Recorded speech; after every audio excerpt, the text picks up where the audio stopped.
Alright, welcome on in, everyone. James Kirk woke up with Joe's violence.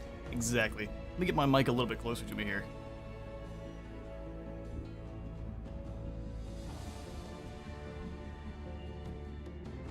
And also drop the volume of the music just a bit. Good grief, it's glorious, but man, is it noisy. Good to see you all. Hope you all are having a fantastic, you said it was an evening there, so good evening there to you, but good morning, afternoon, and wherever it is you're neck of the woods. We're going to jump straight on in. We are here for some Age of Wonders 4, which, very short story. It is a fantasy Civ 6 with a little bit more of kind of turn-based X combat. Grief, this music is bumping. Dial it back just a bit further. We'll turn it up as we get into the game. Alright. So let's get to it. I'll explain more as we get on in, because it kind of is one of those things where you have to... It's easier to explain when you are actually in the middle of doing the things. So good to see you, Timosha. Hey, just yes. Let's see who else we've got here.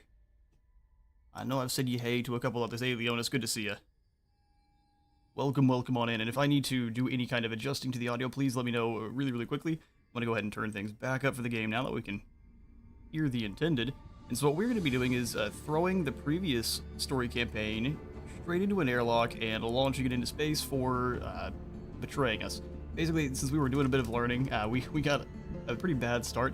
I could do a little bit better here with this one. So we're going to start off with my own version of what I see basically our guild as here. Is my own headcanon for the guild.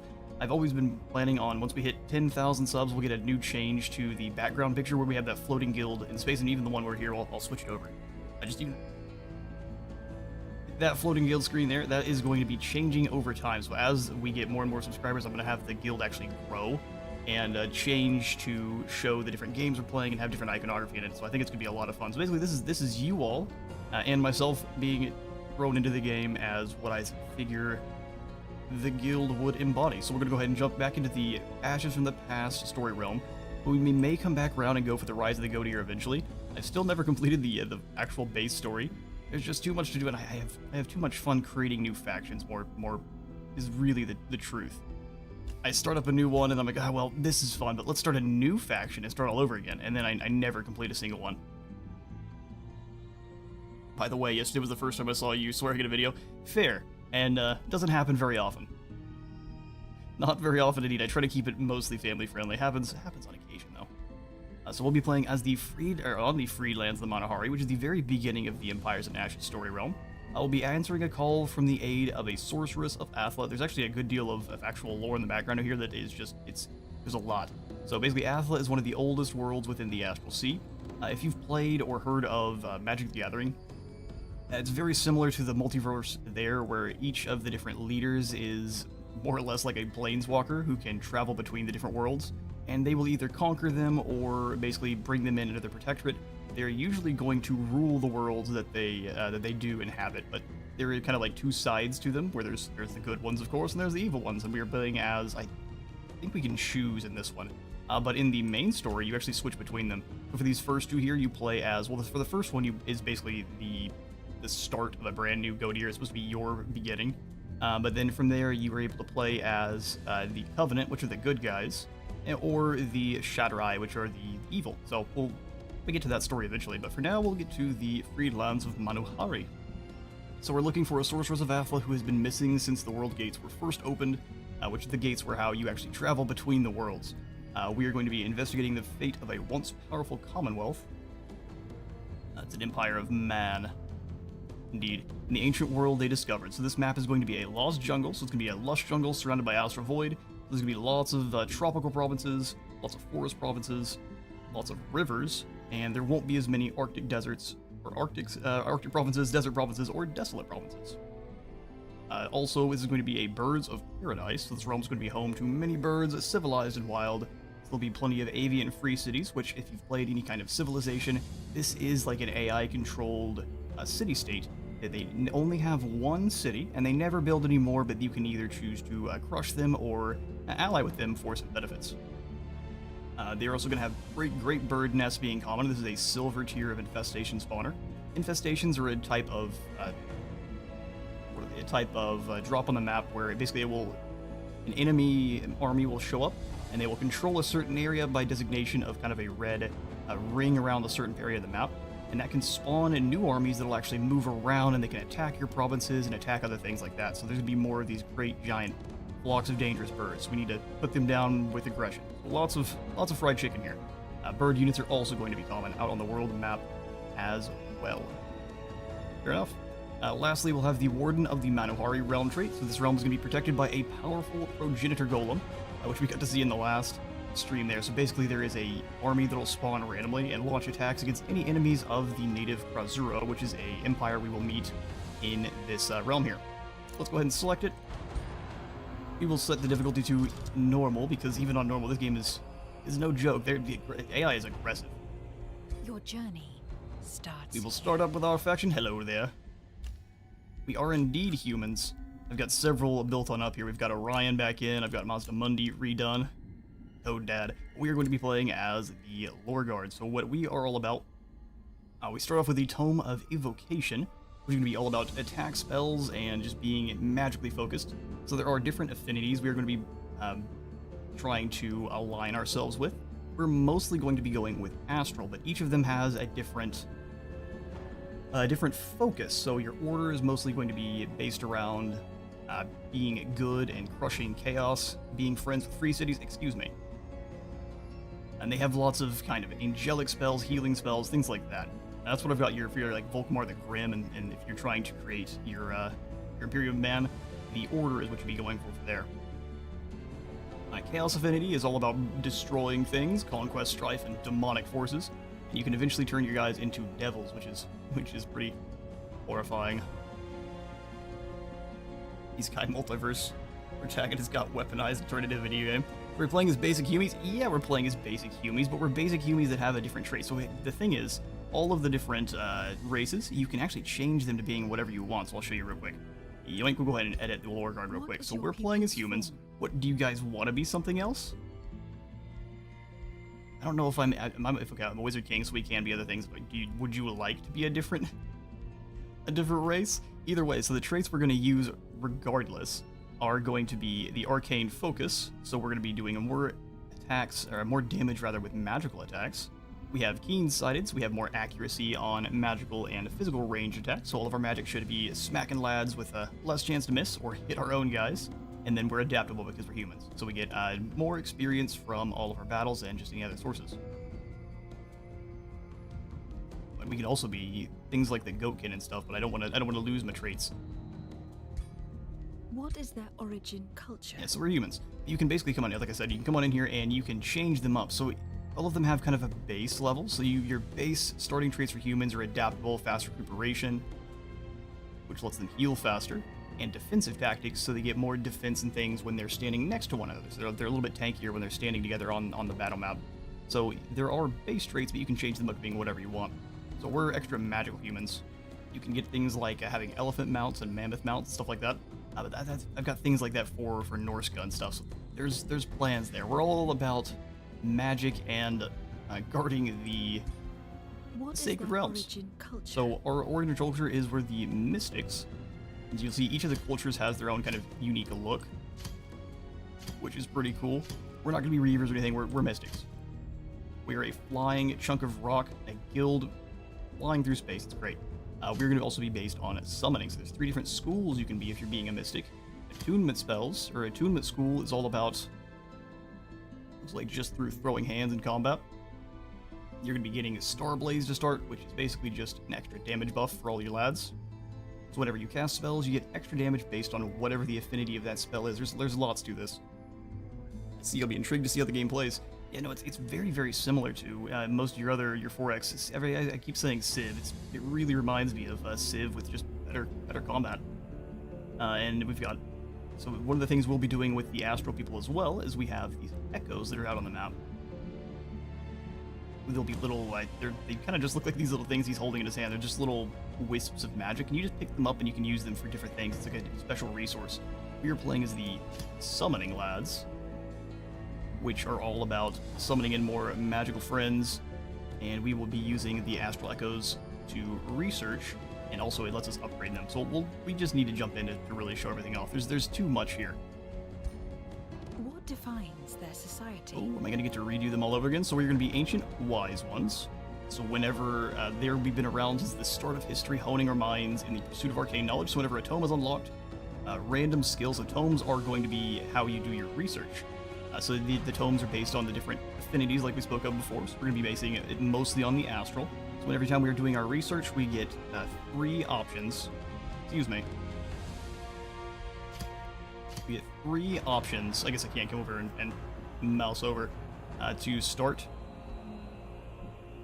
So you basically it'll pop up. Here's your new research. Here's 3 options. You pick one. One of those 3 is going to cost 60% less knowledge, which means we'll just get it quite a bit faster. And then we also get to start with 1 random research skill already unlocked. Extra great. We'll also be mana channelers, where we are going to be attuned to the astral flows and support our armies by channeling arcane power. So summoning spells are going to cost 50% less magic, which these are just going to be... There's basically 2 ways to summon in armies, or new units. You can either buy them with gold and train them, or you can summon them with your spells, and we are going to be more about the second. And also, anytime we do summon those units, they're going to have a +1 rank, which we'll get to see what all that does. But when you get to max rank, some units will actually change and, quote-unquote, evolve into stronger units, which is pretty cool. And we're also going to get to start with an additional magic origin unit. Choose your first We're rolling in with the Tome of Evocation, which gives us lots of combat magic and lightning blades and things like that. We also get a couple of summons and an additional, basically a couple of extra units. So it's a very good starting tome for us here. You can go for pretty much anything you want. There's all sorts of cool stuff. We also, for our initial bonus, we'll have 2 additional astral affinity. The more affinity we have, the more we're going to be gaining towards this special civilization tree on the map itself. We'll show you when we get in there. We also are going to have a special building called the Channeling Tower. This is going to give us more mana for casting spells and summoning lads. It counts as a conduit, which is a special building we'll see in but a moment. We also have lightning weapons for our heroes, which is just going to be a skill that they can give. That's going to give them more damage, lightning damage it is, at a cost of 2 physical damage. And anytime they are hitting anyone, they're going to be inflicting, or 30% chance of inflicting electrified, which does just a AoE style damage. I'm sorry, it sustains 4 lightning damage every turn. Different units will interact with electrified differently, which is why I'm a little bit thrown off by that. Either way, we're going to select this one. You would have 3 choices of ruler origin. The Dragon Lord, I've made a couple of dragons too, but the Dragon Lords are quite cool. They're all about fighting. They're just very expensive. And they kind of evolve and change into different dragons as time goes on. We are a Wizard King, which is all about having extra magic and doing all the casting, so that's why we are a wizard flying around. Problem is, they're kind of meant to be a little bit evil. They can be either or, but you can see the stance there is not super positive.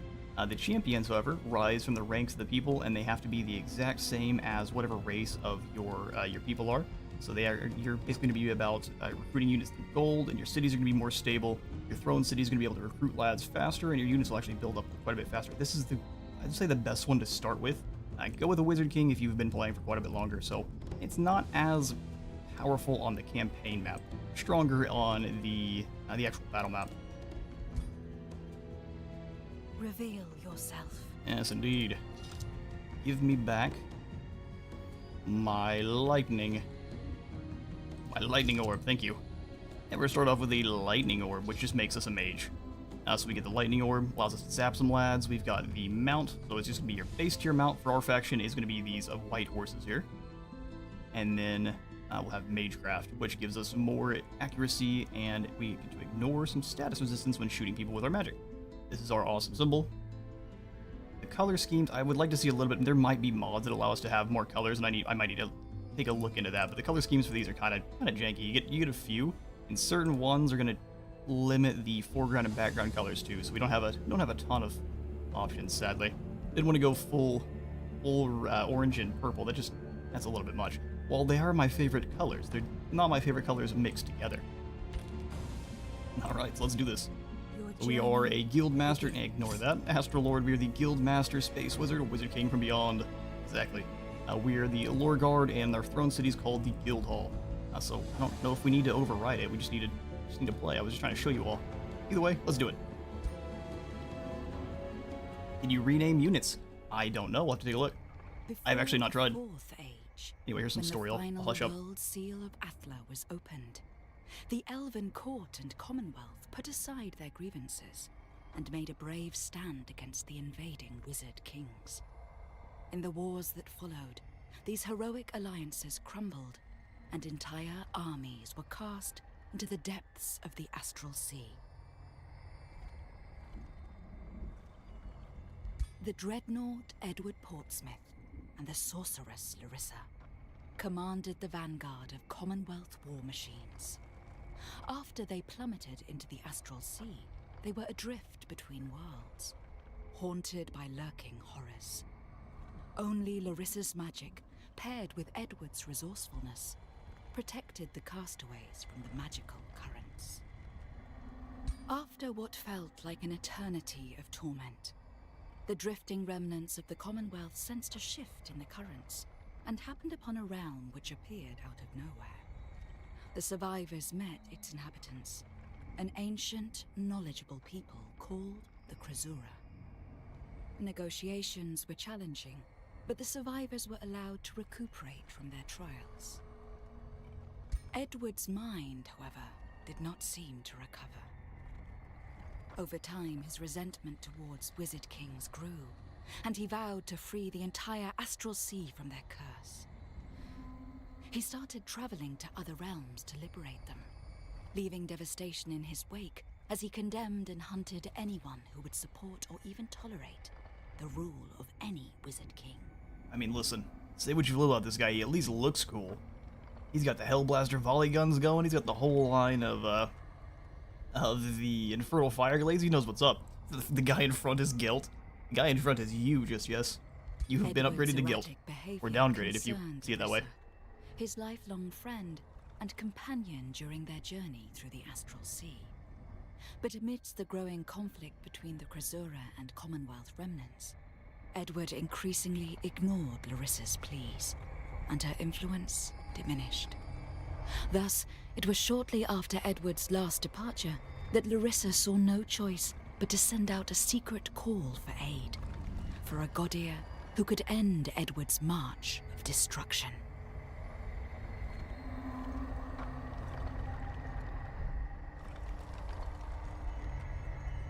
So I'm trying to figure out if he's actually a bad guy or not. Godir don't seem great, so, alright. I mean, I guess we're a Wizard King. Hang on now. Can't hunt down my happy flying guild. You can also write up your own kind of biography for your entire race. I don't quite have that kind of storytelling capabilities, but if you do, you want to build up your own kind of web for you and your friends for your own multiplayer games, absolutely. A new ruler emerges. Explore your surrounding and expand your domain. Prepare to face your rivals and become the master of this realm. Your choices will shape the new Age of Wonders. We start off with, of course, with the Tome of Evocation. Let's see what spells we get to start with. We have Fulmination, which all units in a 1 hex radius get 15 lightning damage and become electrified at a 60% chance. We get to summon in an Astral Ward, which is a kind of tower that'll blast enemies and also, at least I think it will. This one doesn't blast one of them. A few of these things you can summon in do have attacks, but this one looks like it is going to be transferring any damage that your allies take to it instead, which is still pretty strong. You also have Lightning Focus. We also start, I guess, with Lightning Focus, so the base magic attacks of all of our enchanted units are going to deal 2 extra lightning damage and have a 30% chance of inflicting Electrified. Which is dang fantastic. Not bad at all. Hello, Larissa. Overlooking your recently established throne city of the Guildhall, you sense the skillful Larissa Mirabilis. I think last time I said I was going to say her name every single time. This last name is too much for me. Gently invading your mind through a vision. Bless the currents of the Astral Sea. My desperate plea has been answered. Larissa Mirabilis' voice echoes relief. I thank you and your followers, Guild Master Space Wizard, putting your lives in jeopardy for a noble purpose. Krasura, native to this world, and the Commonwealth remnants, my former comrades in misfortune, are caught in a relentless war. Neither side will appreciate the appearance of a new faction.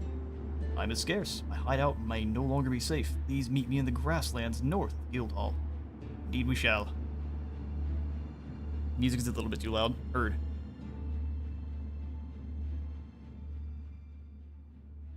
How about now?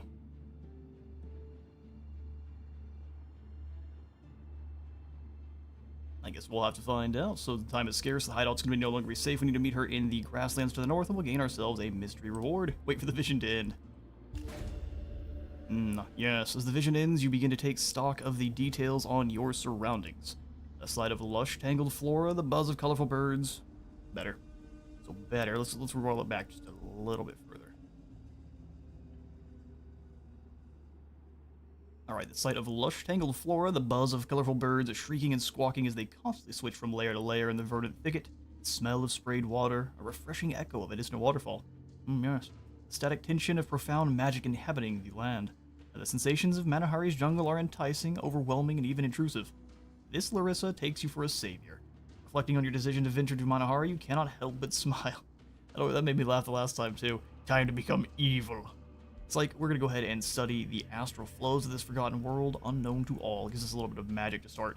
You could also go ahead and say, I have indeed come to being peace, rather. And just for, I guess, nodding to yourself and knowing that you're a good boy, you get some good alignment. But we're not gonna worry about being a good boy yet. We'll just get some magic. Alright, and we are here out on the campaign maps. Like I was saying, it's very similar to your magic. That music is incredibly loud. Let's dial it back a little bit further.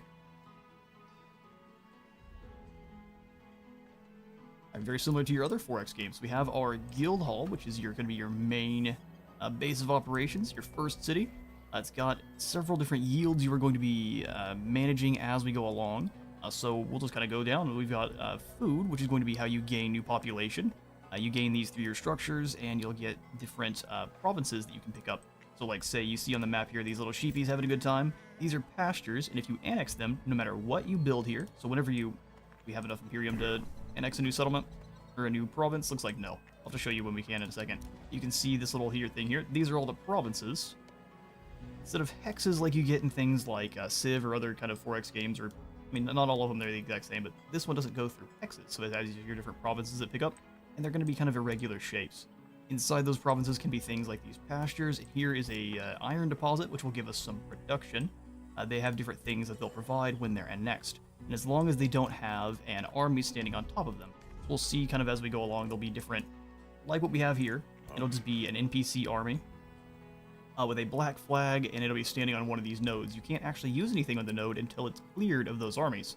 And then the ones that have the red flag are the ones that'll rove around. Black flag armies will never initiate combat, and they just kind of stand around and do nothing. And they just keep you from getting whatever's there.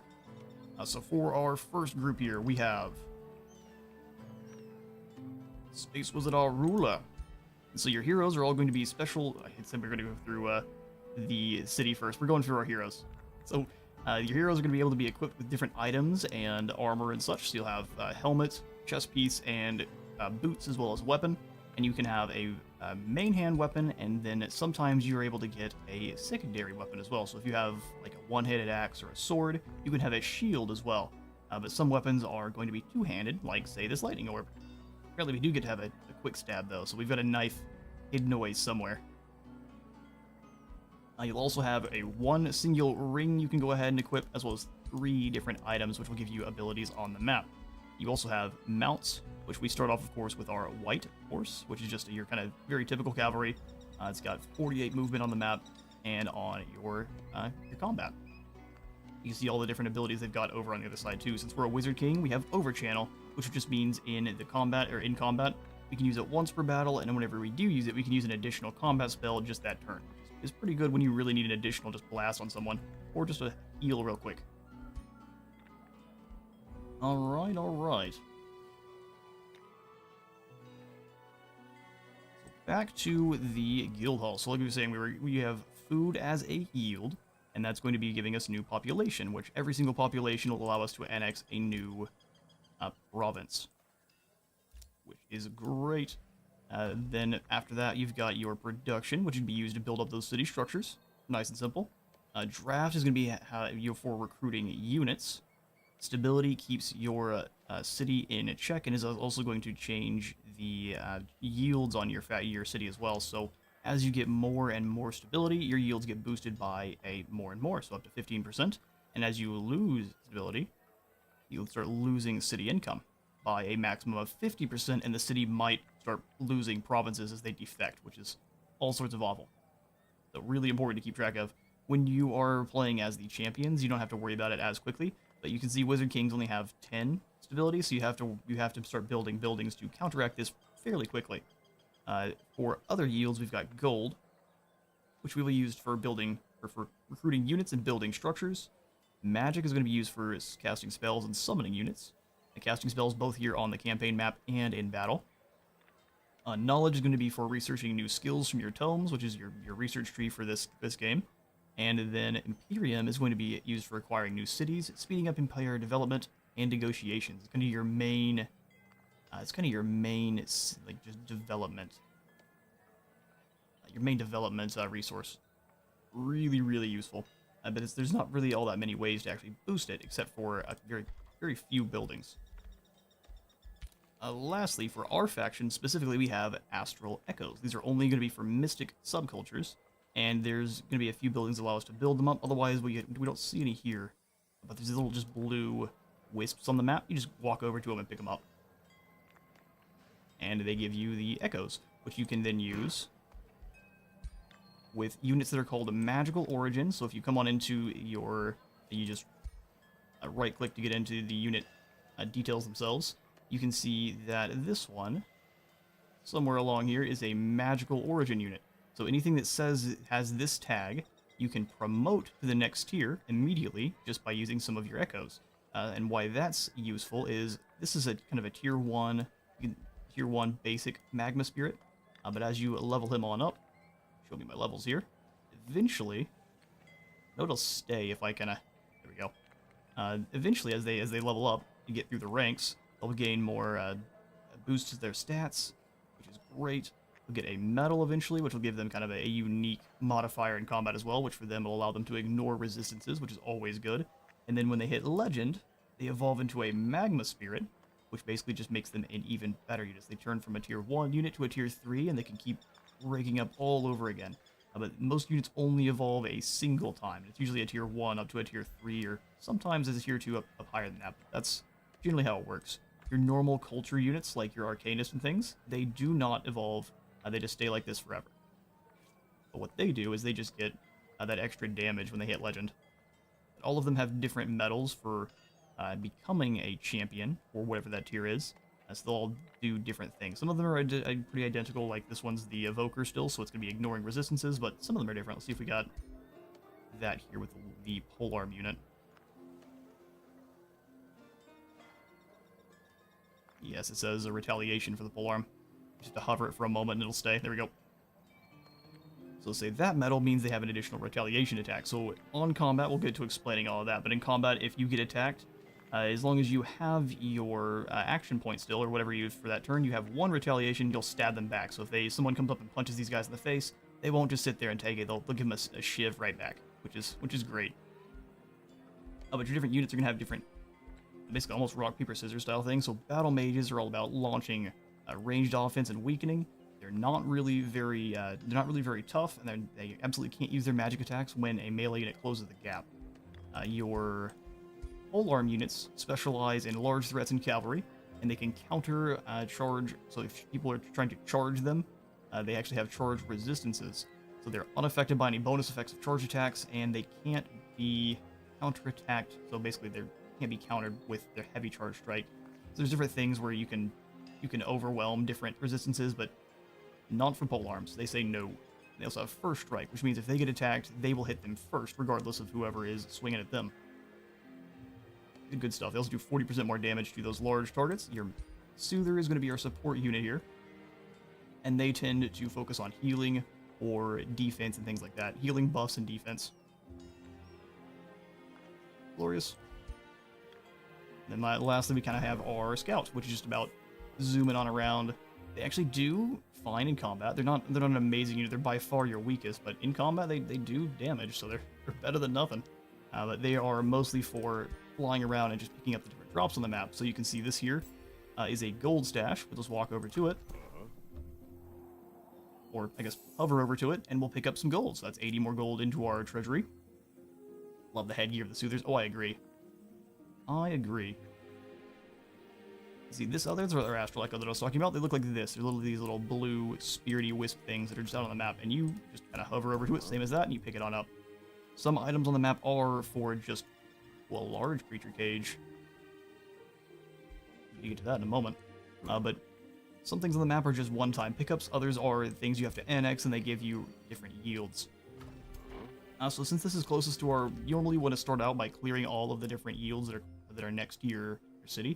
Ours are all mostly cleared, so we're going to come on over here and try to free whatever large beastie is in this cage. That way we get ourselves a new unit. Here at the guild hall, we're going to go ahead and build up a structure. What you want to do is you can see every time you are building different structures, they'll mostly just boost up your different yields, which is great. But they also have abilities to boost them, which is going to reduce cost by 30% and usually make them also build faster as well, which is very, very great. So boost the buildings we want. We really want the Evocator's Abode rather early on because it gives us 3 different yields, 5 mana, 8 production, and 5 draft. Next, we're going to be wanting to focus a lot on our mana, our production, and how much food we have for our growth. So what we'll do to start here is just grab, and each of these are going to be boosted by different things. So for our storehouse, for the food, is going to be boosted with a forester. The shrine is boosted with a quarry. So we've got 2 things here that are boosted with foresters, and 2 that are boosted with farms. I think I'm going to go for the forester first. Let's go start building the Evocator's Abode.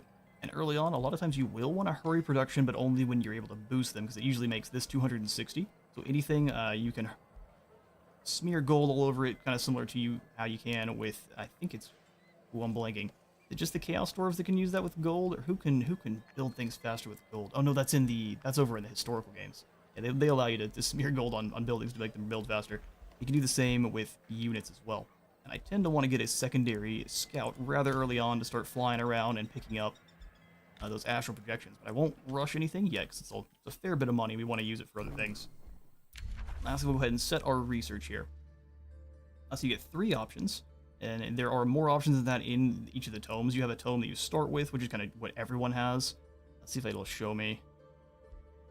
There's ways to see.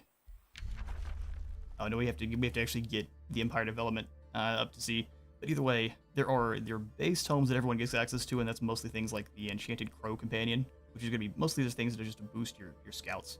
But once you research 4 things, you'll be able to select a new tome. And if you come down here, you'll always be able to see just how long it is before you can get your next tome and kind of further progress down the tree. What we are going to get is the ability to summon in a Storm Spirit here, so we get a nice charger. And we can utilize all of the extra magic we're going to be producing. And that's pretty much everything you get to for a turn.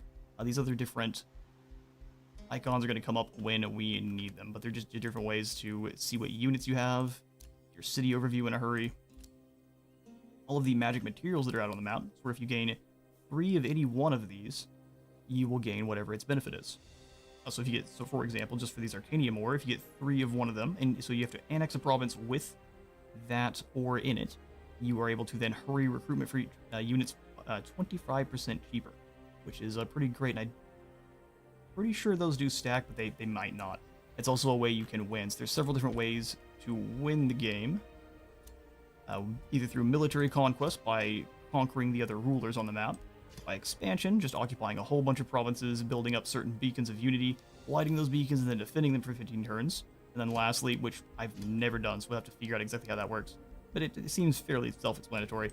Final one is the Magic Victory, where you have to research a Tier 3 tome, and there's a certain research where you can bind Ancient Wonders, which are golden tier wonders. Once you bind 2 of them, I'll have to show you what wonders are out on the map. It's the namesake for the game. They're these different, they kind of look like towns, but they are their own little small, they're basically dungeons. You clear them, and then you're able to annex them for very, very good benefits, and usually some extra units.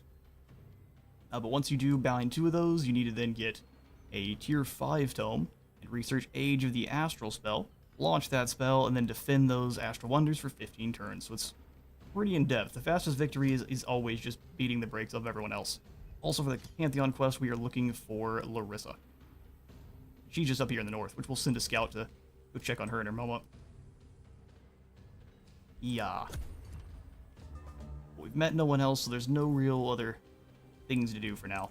What we'll do is just run up in here and punch this bird in the face. Actually, what we'll do is we'll punch the bird in the face with the scouts. How it works, combat, is you are able to bring 3 armies in, and armies are able to have 6 units apiece. So no matter if you have 12 armies standing all in one area with all that are all full up, you won't be able to use them all in that same battle. You'll have to keep fighting them. You're able to use 3 armies at a time. So we'll have our scout go up and initiate combat, and they can all work together. Auto combat in this game is actually fairly useful. The auto resolve is actually pretty good. I'd say it's actually quite a bit more fair than the likes of the one in Total War, but we're gonna go ahead and fight this one so y'all can see what combat's like. Also, I'll fight a couple of the first ones too, because in all these games, the combat is one of my favorite aspects of it. Hey, Angel of Light, good to see ya. Alright, so we've got our hex-based combat. We've got your terrain that all have kind of different effects.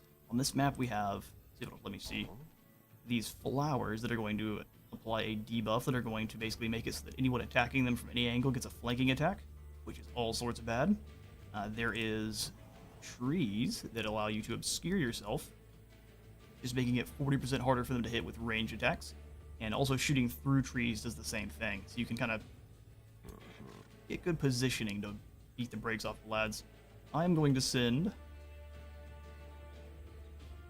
I actually started with different units. I was doing a bit of a test just to make sure that I could save the guild, because I refitted the very original guild we made back a long time ago. I think when Age of Wonders first came out. So basically we're going to be moving our units across the field. I was trying to make sure I'm not the best at explaining. I'll hammer that one home, but I'm trying my best to get better at it. So what we'll do is we are able to basically use all of you basically have each of your units every single turn is going to have 3 action points that you'll see here. These have already been used for the Space Wizard, so if we come on over to our Arcane Guard, these action points allow you to move, and you can do the different things down on this little bottom screen here. So you can either rotate, which you want to do if you maybe are walking up to a unit and they position their backs right next to them, because getting flanked does allow your units to take extra damage, which is no good. They can also go into defense mode, which you want to do whenever they are done moving. It just basically ends their turn, extends their zone of control, which allows them to strike enemies with melee attacks if they have the capability to do so, and also gain more defense and resistance. Apparently this one also becomes immune to flanking, but I know that's not true for some units.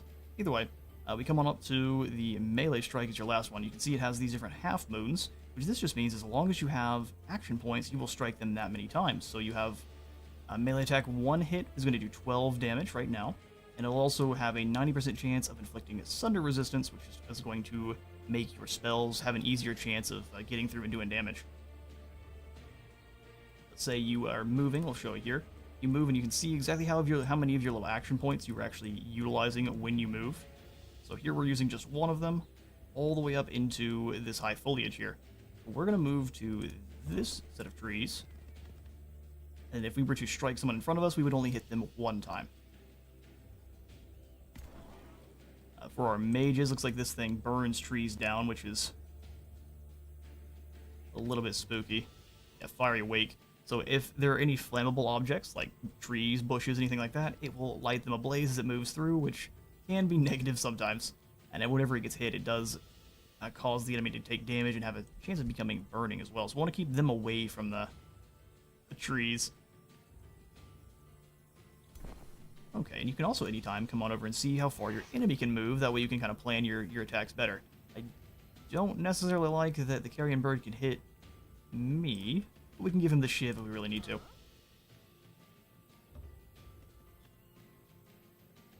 How far can you move? All the way to hitting anyone inside those bushes. So we'll basically just move up right behind. Soothers will move up as well.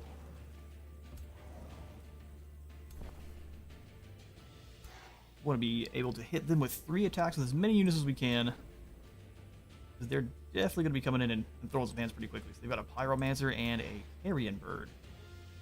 Carrion Bird can eat corpses and gain some health back. All of your healing inside of battles is called temporary healing.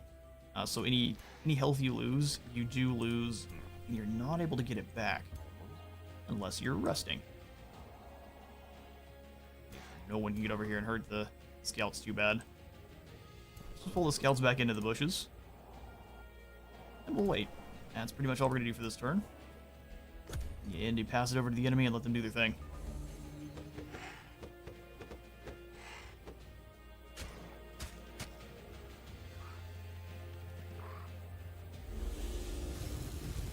Alright, they missed, but they also caught the trees on fire, so we're going to be burning.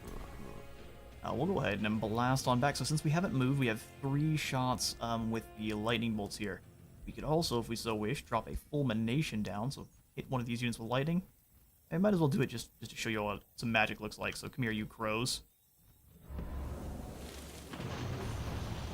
And now they're electrified, so they'll take extra damage. These units are strengthened. So here we'll have them, which basically if they're strengthened, they just deal more damage. 10% more, and it stacks up to 5 times. Light these birds here on fire.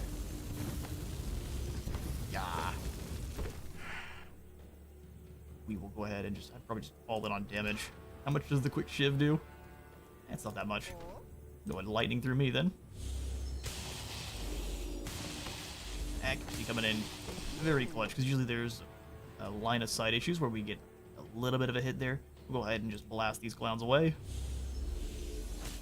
Procedures also have an excellent healing wind effect where you can basically heal 1 unit and then it'll give another random one within 2 tiles 20 more hit points, which is pretty nice. Alright, fool. You have to move up a little bit, so we'll move into these trees for mod as well and give them the blasts. And actually, if I was wanting to be a little bit more clever, I could have used these guys to try to sunder the resistances first, which would have given our mages a little bit more damage. Next time. They're still on fire, so we want to end this one pretty quickly. 45% chance to hit. Let's move over behind and then finish them off. When you see it has a less than 100% chance to hit, if it rolls badly for you, you have a chance of just missing them, and you have a chance of fumbling, which is you're gonna do I think half damage. Then lastly, you have a chance of hitting whatever friendly units you have in the way. So it's not great. It's great to have as much accuracy as you can before you go for those attacks. Now we gained ourselves a storm snake. Welcome, storm snake. The guild. Oh, and speaking of wonders, here's one here. So like I said, these are basically dungeons that you go and you clear. There's several different paths on how you can actually clear them, and if you have certain affinities that are right, or you have the right resources, sometimes you can clear them even easier, which is pretty nice. So this is a mysterious dome-like structure built by the ancient Krasura. Inside, a dormant environment dwells in magical stasis, the last glimpse of a world long lost. While the original purpose of the Vault Sphere became forgotten with its creators, many aspiring factions have attempted to use the realm fragments, sealed inside as experimental chambers of their own. Glorious. So if we were to annex this, so once you have to clear it with one of your heroes, and it's only 1 army, so you can only take in 6 units to clear it. So some of these can be pretty nasty. Can you make more cities? You can indeed. So how that works, we'll put a pause on you, Manhari. If you're out with your heroes, we could even put one right here if we really wanted. It's not a good idea, but first you build up an outpost, which basically just claims the province and allows you to form a city here later on. So it takes 2 turns for that outpost to go in and 50 gold. And then it's basically just a little camp that sits up in the middle. So it doesn't even look like a full city, it'll be a little camp. And then inside that camp, you can build up even further structures, or you can spend Imperium to then turn it into a city. You do have a city cap as well, where you can have a certain number. Well, it is a soft cap. So this is the number of cities you can control without suffering any economic penalties. And you can increase that cap through your tree, which we just haven't unlocked yet. But like I do, once you clear them, you get all of the goodies that are within. So for example, this one gives us more Imperium per turn, 30 knowledge for our research, and it's going to drop our stability by 5. It counts as a research post, which is a special building that matters for certain other buildings. And then it unlocks a Crack the Vault single-use action, which trades 500 of our mana for 500 knowledge, which is pretty dang awesome. You also are able to summon in a Progenitor Golem, which I don't know if we can force it to let us see, but I think in this one is a big, horrifying, mystical, Skarmory-looking demon chicken. This is the Bird Realm, after all. Alright, so we need to get up and start working our way towards Larissa, so we can progress our story here. This scout is going to move on down to grab these Astral Echoes. Things build along nicely for the Evocator's abode. Still going to take 215, or 18 rather, which is what I'm not keen on yet. We'll wait till we have some Imperium. Alright, so we can wait 2 turns for a population, or we can attract them immediately by utilizing some of our built-up Imperium, which I'm going to. And like that, you can go ahead and grab yourself an additional province. So I think the best one for us to start here is going to be the one that gives us this iron, because more production allows us to build up those buildings that much faster. I'm different brain fart. Let's go ahead and put in. So the building we need the most of, or that would even boost this, is going to be a farm. We'll go ahead and put in. We can put in a farm here, and we'll gain 5 food and then 10 production from that iron deposit, as long as it's not being controlled by an enemy. They've got one of those great bird nests over here, so this is where the infestation is. And normally they'll stay inside these borders, even if they spawn new armies with the red flag instead of the black one. But occasionally it'll let you know that they're seeing an invading force or something along those lines, and then they'll come out to start trying to blow up your stuff, which is all sorts of fun. Alright, Larissa, we might take a slightly circuitous route to come meet you. And maybe not. We want to get up here and progress the story, because she actually gives us some nice buffs. We'll just move along this road here, because roads allow you to move quite a bit faster. Ghost Boy, come down and grab these echoes. We'll have you move kind of along the river here. We do want to discover the other city-states, that way we can try to bring them under our control before the other factions on the map do. Alright, so since this one is now boosted, I'm going to go ahead and hurry production for only 98, and then we can come on down. The only other boost we have is for the vendor, which is going to give us 10 extra gold. I don't mind that.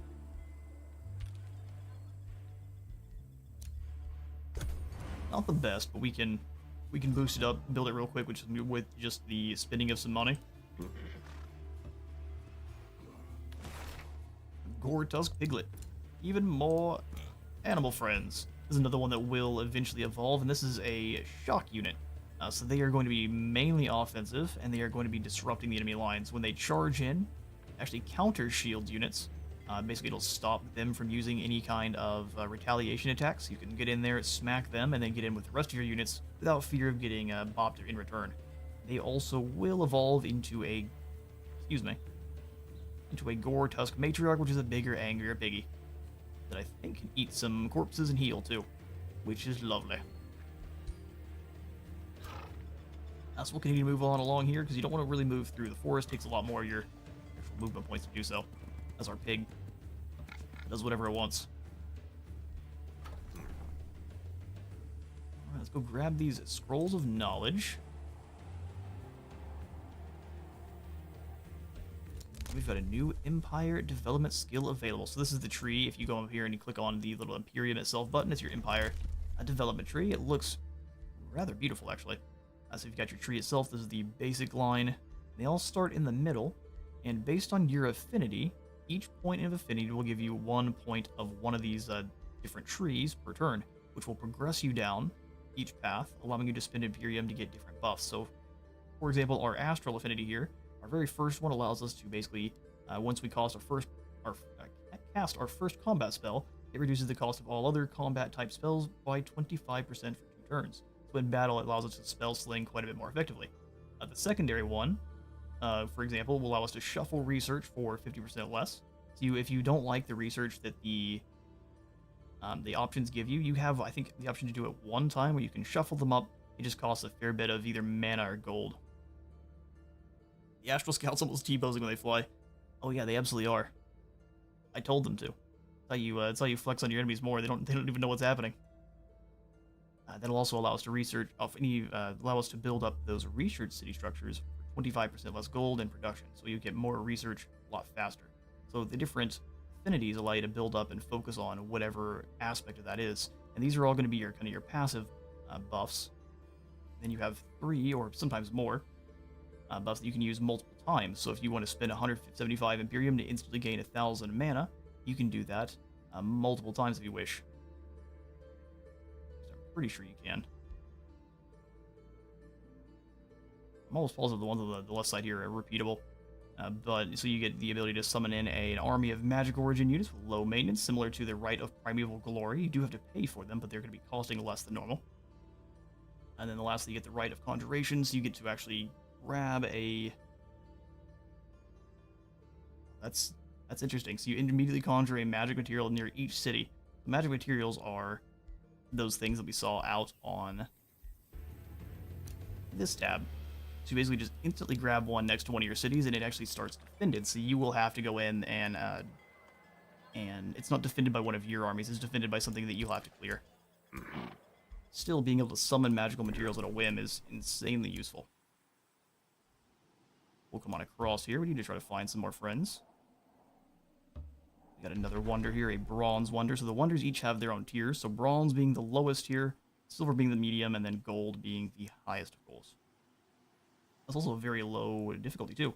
1 skull out of 4. No skulls for this skull throne. Wait, can you rename units? Oh yeah, we did ask that.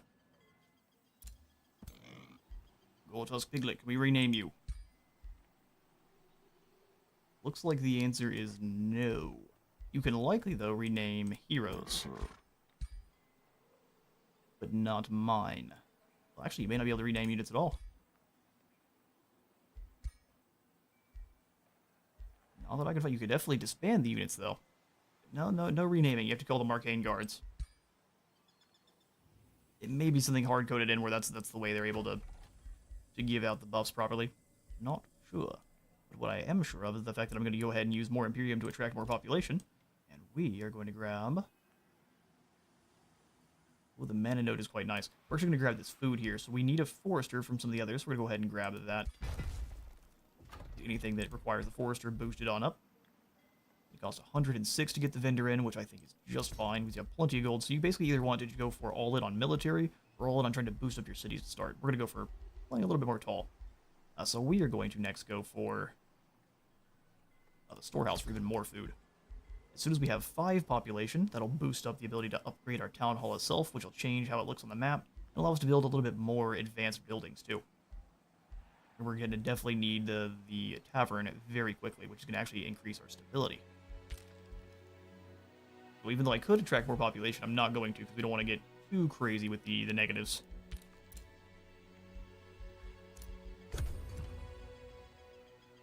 Yeah, it's a little bit unfortunate, but I do think you can rename the likes of your heroes. We'll have to see that in a second. I just know you can't for your leader, because you have to choose that name to start. Oh, Hostile. Oh yeah, Altlandis.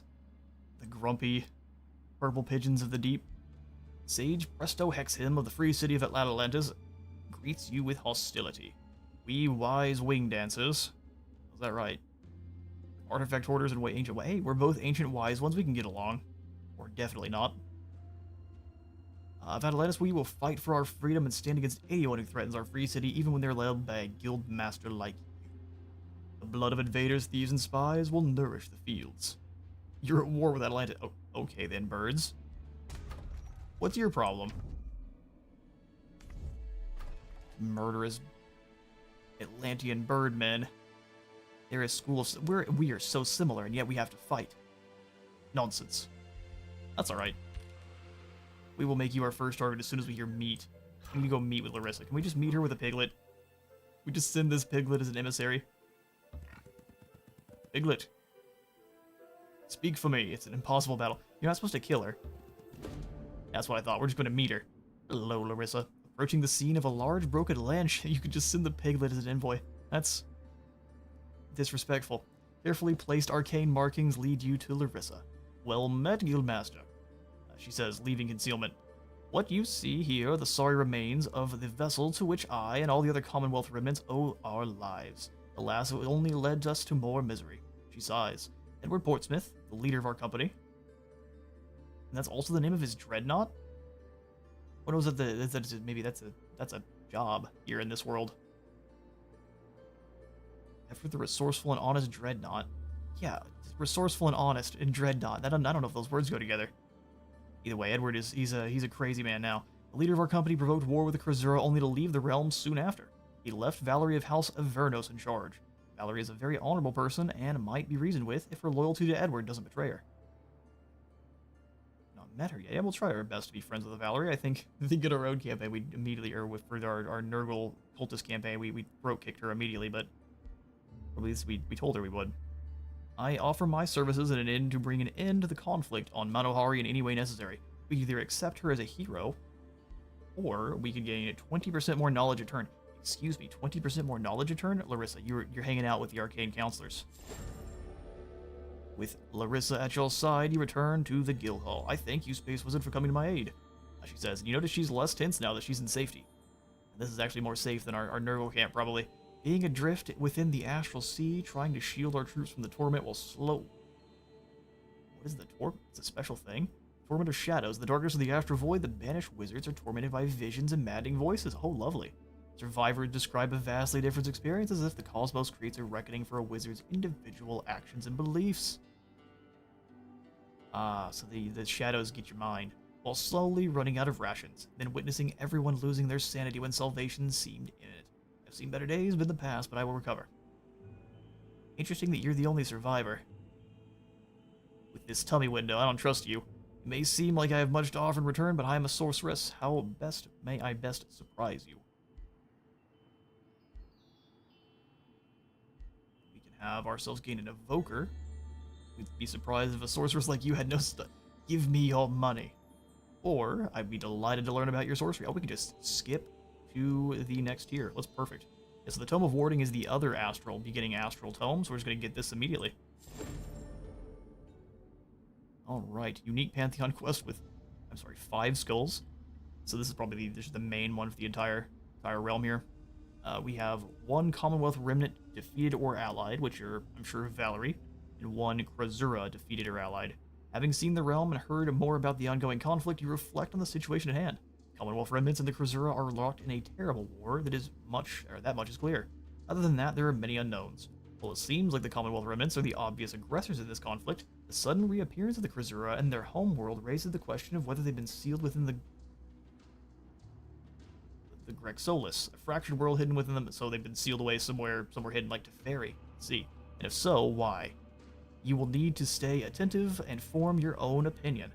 Whether you seek to quench this war or fan it, your actions will define the fate of Manohari. You see our golden eyes and our lovely orange garb. We're a friendly sort.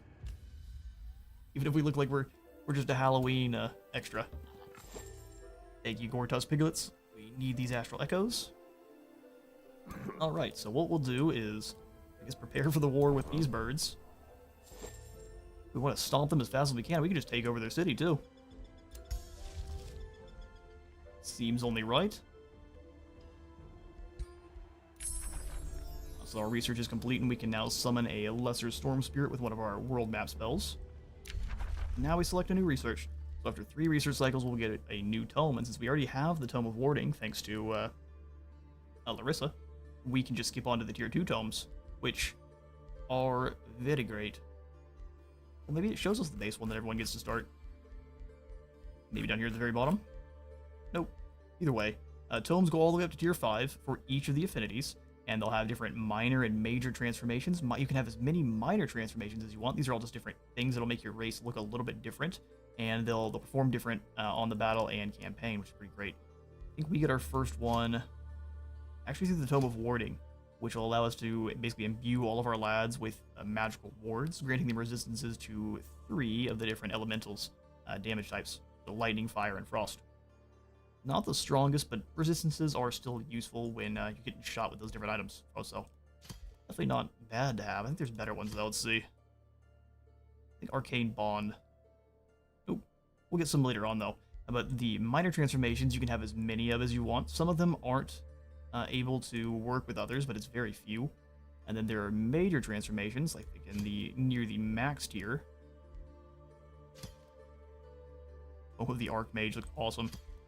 Near the max tier, I guess tier 4, you get the Astral Attunement, which will basically turn us into, so everyone will kind of look like we are all sparkly astral spirit creatures, and will become ethereal. So you actually will look a whole bunch different, and you'll get all sorts of different abilities. This one I think is a little bit less exciting than some of the others, but it's what we're going for our guild, because we are definitely attuned with magic. When a friendly spell is cast, this unit gains a random positive status effect. Well, you're going to be riding this random all the way to victory. So we're going to be choosing here. Staves of Warding. Make support abilities grant 2 bolster resistance. Let's get ourselves an additional unit so we can summon in with a summon spell, a Phantasm Warrior, which strikes with lightning damage, and I believe you can paralyze people with it too. So, come here, you. Alright. So let's start clearing out some of these other... Before we get into war with Atalantis, you're going to start clearing out some of these other small Marauder armies near, and then get rid of the bird nest too. That way we don't have to worry about invasions from the south. We can keep using those resources to build up other goodies. Move to about 3 hexes from this spider. Have our scout here turn around and help us fight the spider. Or not. Your troops engage the hunter spider and its minions, but they cower in fear rather than put up a fight. Good, they know. Most of them try to hide, while others huddle on the ground. They seem to be begging for mercy through panicked hisses and cries. These are the weakest spiders ever. You let the scared hunter spiders go, or attack them regardless. Well, probably a trick. These are Zinch spiders. We'll let them go and become good guys. Yes. 83 mana for being good. I guess that's fine. You don't want the scout getting too close to Atalantis because it'll just get throat kicked by one of their armies there, which we really would prefer not to have happen yet. Since we've got war afoot, let's go ahead and get ourselves one more melee unit. Piggy, we need you to come on back down now too. So bring yourself down along the road. We have changed our alignment to good. So you can either be neutral, good, or evil. Whatever you want to do. And the alignment is going to change how much free cities like you, as well as the chances of random events being positive. So if you are evil, just flip this. So you get 100 negative relations with free cities and rulers that have neutral or better alignment. And then you'll have, you'll also have random events being a 10% chance of being negative instead of positive, which is hilarious. You get punished pretty good for being evil. But it's still the stronger way to play. It's a good deal of gold. Likely defended though. We'll go ahead and bring them this way. You can also, if you just don't wish to control your scouts, you can just put them on auto explore, and they actually do a good job of going around and seeking out the different stashes in the ground, which I think is very good design. All right, so storehouse we could rush for 100. And then immediately get in the library for more law knowledge. I think so.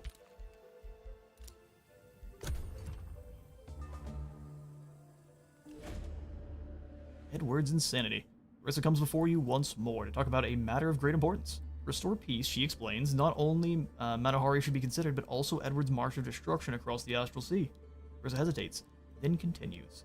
This is not like the Edward I knew. I believe it must be that something is affecting him, turning him wrathful and blind to reason. Yeah, that'd be Korn. Directly before the conflict with the Krasura escalated, Edward was studying some of their artifacts, so to learn more about their ancient magic. I have found a Krasura researcher, Humaro Boldavi, dedicated to the works of the ancient Krasura. He may be willing to cooperate. So is there an ancient one and a current one? They're ancient wise ones and they're Hermit Kingdom. Cities gain 15% knowledge, food, production, and stability when their domain does not border. Oh, wow. So we need to hurry up and make our borders rub up on theirs and cause them all sorts of problems. Everyone's the Mystic Summoners, and their birds are light-footed. Friendly units don't block movement. That's amazing. Arcane Focus. And sure, so they're basically us, but with sharper eyes and sneakier feet. I agree to meet this Humaro. Oh boy, you're colorful. Good ascent. Oh boy, that reminds me of Flamio so much. Flamio there, Hotman.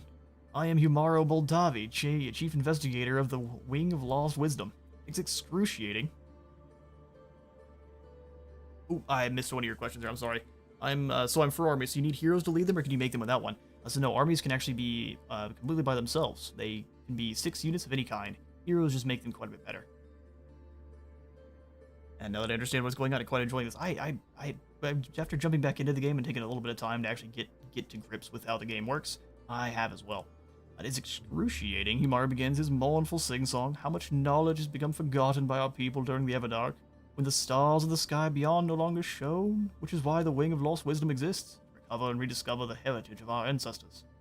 Not long ago, we found a grand structure of the old Preservan architecture half buried within the desert. It was warded by guardian spirits, and the Akura denied our request for battle mages, giving cryptic answers as to her custom, or as is her custom. If you were to defeat the ancestral guardians of the spirit, the structure we call the Eye of Manohari, we would be grateful, and allow Larissa Mirabilis to partake in our research. So we have to go clear out that max tier wonder. Great. Easy, no problem. Yeah, no problem. Easy. Just not yet. Scout, come on in here and grab this real quick. Moving your army onto it will allow another creature to join our ranks. Come here, you. Ooh, another snake. We'll take it.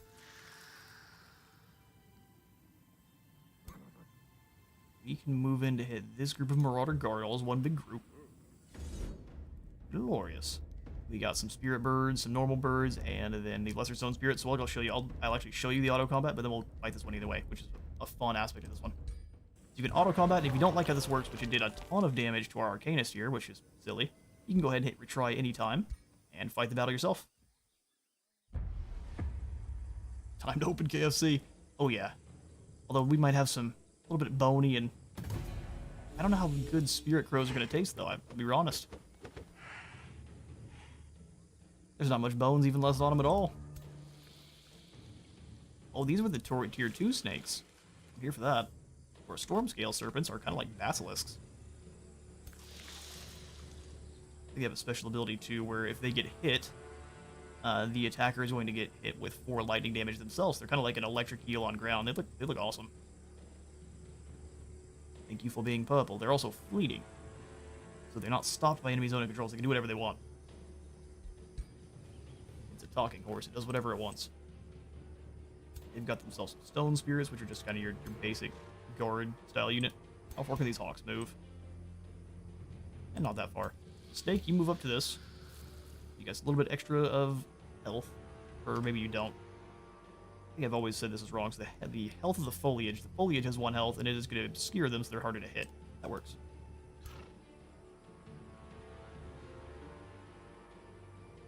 Go ahead and flank round here.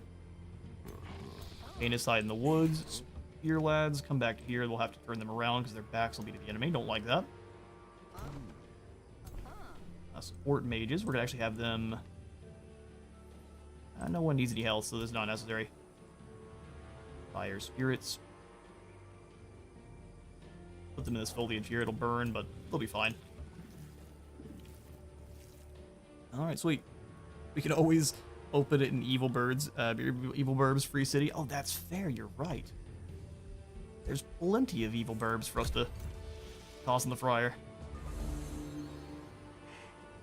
Oh, I didn't think you could get up in them. Enjoy your flanking attacks, fool.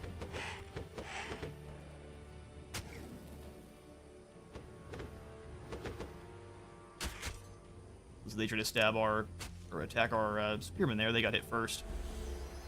Yeah, big dumbs. Alright, now we head back. Even though we got our magma spirit smacked a little bit, they'll be fine. We'll slither around to here, so we still have 2 attacks. We can get all the way behind them and get a flank, but we're not getting as many strikes, which makes me frown. Also, before we fight, let's go ahead and drop some fulmination. They've done a good job of keeping everyone far enough apart to not get hit, haven't they? We'll just zap these clowns here. There we go. Snakes. Hungry snakes. Spirit crows have, I guess, holy damage. Just spirit damage in general. I will take 1 step back here and blast those crows. How you properly bust some ghosts. And we'll do some healing. Nope, we'll just do some more murder. We have to murder the bag. There we go. Don't murder the friendlies. Ooh, 25 damage. And we'll go ahead and take the heal here with the Arcanists. Blast those birds with some lightning, which absolutely is super effective.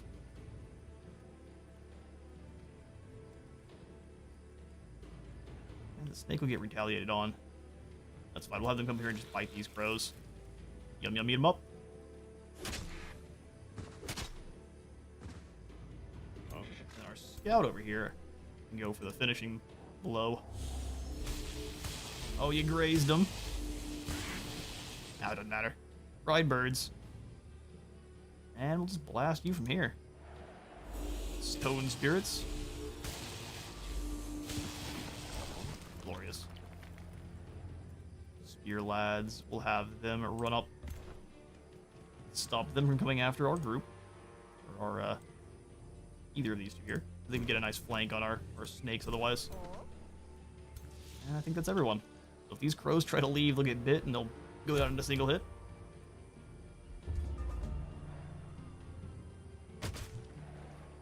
Oh, they didn't. Oh, they snuck around, you sneaky crows. Or sneaky snow people. Triple zap. And we'll go ahead and give him a little shiv. Just punched him in the face. There we go, easy. No one got injured. We also have more burbs over here to free carrion. I'm sure a vulture doesn't taste that bad. Can't be that awful. Okay, so now we'll go ahead and fight these birds then. Just send the scout in and everyone go together. Oh, glorious. Auto combat. We'll just take that one. They learned from last time. That takes out that infestation, so it'll no longer spawn enemies, and we have now the Punisher's Halberd, which will be good for a secondary hero. Space Marine doesn't have halberds, he's a mage. He doesn't fight with weapons. Nope. Absolutely not. Not glorious. You'll head over here and grab this Astral Echo and Snake. You just come hang out right here. Because the black flags will not come after you. This one's got a couple of Arcanists like we have. Look at those bolts. That's a myriad of damages. 3 of each. Got your Mercenary. That's a United Nations of units if I've ever seen one.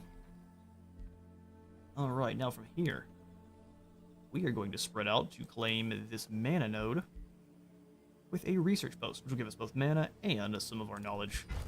Speed up our research. Now look.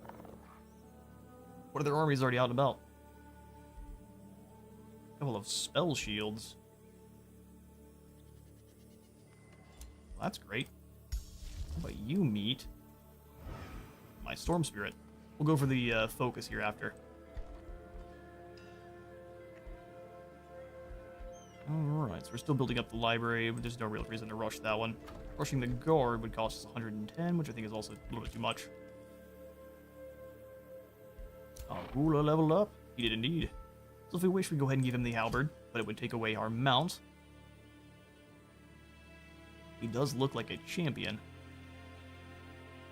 Would love for there to be a way you could get a one-handed blade in one hand and maybe the orb in the other, that way you could look like a proper Gandalf.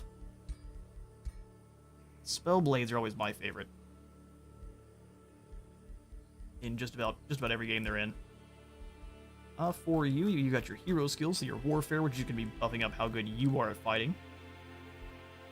The battle magic is going to be how good you are at casting spells and just using your magical attacks. So you want to use this if you're a mage, and the top one if you're guys wanting to throw hands with like that halberd. Then the bottom one, the bottom portion here, is your support, which is going to be how good you are at actually leading your troops. So you got things like dropping unit upkeep by 20%, giving you a heal ability, which you can use pretty much anytime you want, and also give you regeneration, which will have them heal over time. Then also just give your units more health. It just gives him more health. Interesting.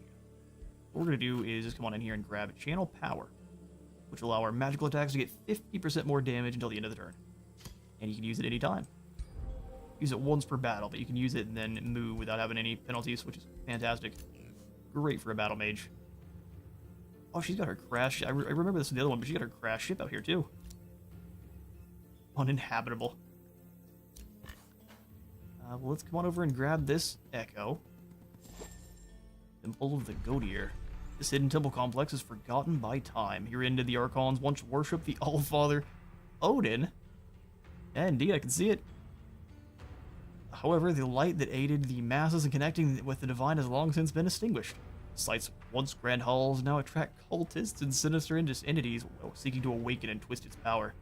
Also, Zinch showed up trying to take over the sparkly rainbow bridge. Huh? Oh, good. Yeah. Alright, other spies. Go down here and grab this little blip of arcane knowledge. Thank you kindly. We've got a lot of it up here, so let's go ahead and see about upgrading our magma spirit a few times.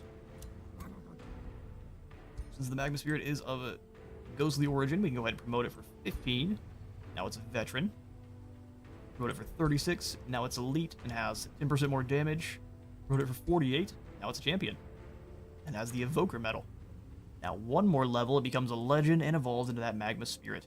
And we actually don't have anything else to do with these astral echoes besides upgrade our spiritual boys. That makes them real powerful real quick. Alright, so basically wait until this army can actually get closer, because we're just far enough away that we can't reinforce. So that'll be next turn. You'll skip your turn. Piggy, come on back down into friendly territory. And that will be our turn. Soon we'll be able to get ourselves a new hero, and also probably another city. By about turn 10, you want to try to get a secondary city, or at least an outpost up and running. But we also got declared war on, so a secondary city might just be Atalantis up here. So let's move up. Have the scout initiate the fight here. Well, actually, we'll have the snake initiate the fight. Oh, there's an enchantment. Each 2 turns, one of the attacking units has a 90% base chance of suffering distracted until the end of combat. Which makes it so you can be flanked from any direction. We will auto this one. We will lose our pole arms, and I will say absolutely not.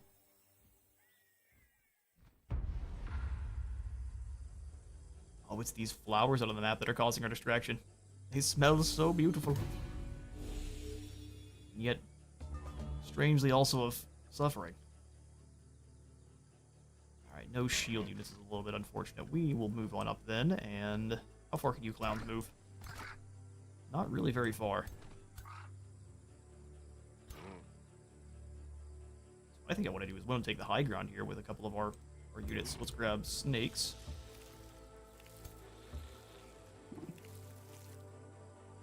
Bring them on up. Our healer will send in to just heal up these snakes.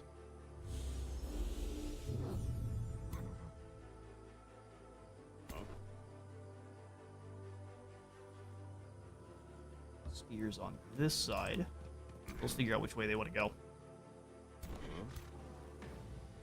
Keep the magma spirits away from the fire for now, or from anything flammable for now. We have the scouts way over here. Alright, sweet. Everyone will just drop into guard mode real quick. Or defense mode and turn. Bring it on, demons. You're standing pretty close together there. That's a big mistake.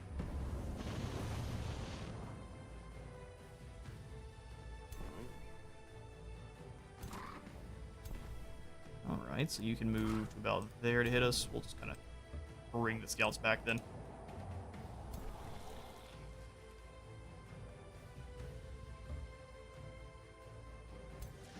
Work together pretty easily.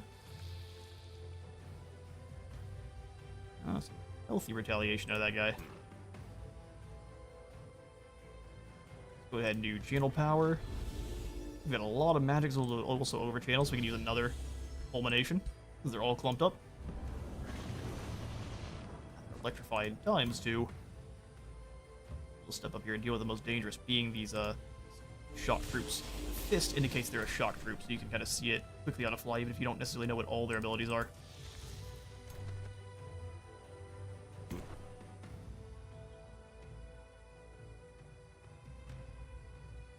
And being distracted is not a lot of fun.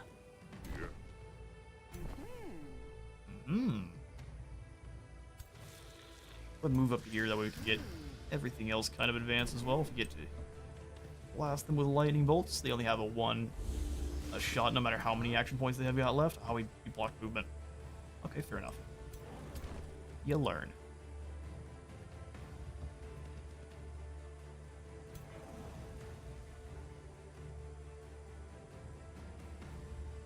Over here, and then just finish off this unit.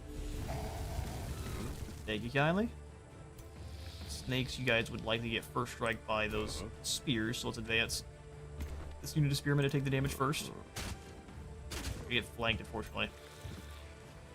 Oh wow, that's pretty nasty.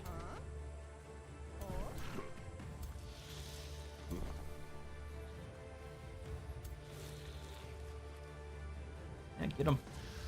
Fight. These mercenary units are pretty tough. We'll bring you over to here. That'll be your turn.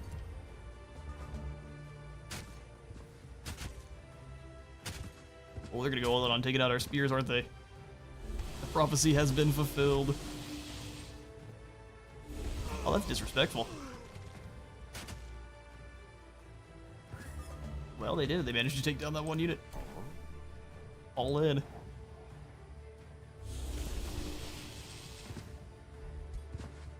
Hit with another fulmination. We got so much magic sitting around. It doesn't hurt us at all.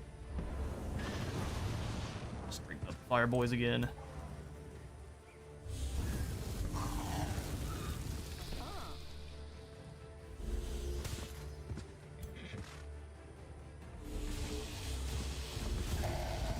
Alas, the bird beetle. Yeah, we got plenty of poultry now. Bite that poor clown in the forehead. Oh, and she just barely can't move up to do any damage. You get to survive for one more turn. Or not. The electrocution did you in. Still lost our spears too. Unfortunate.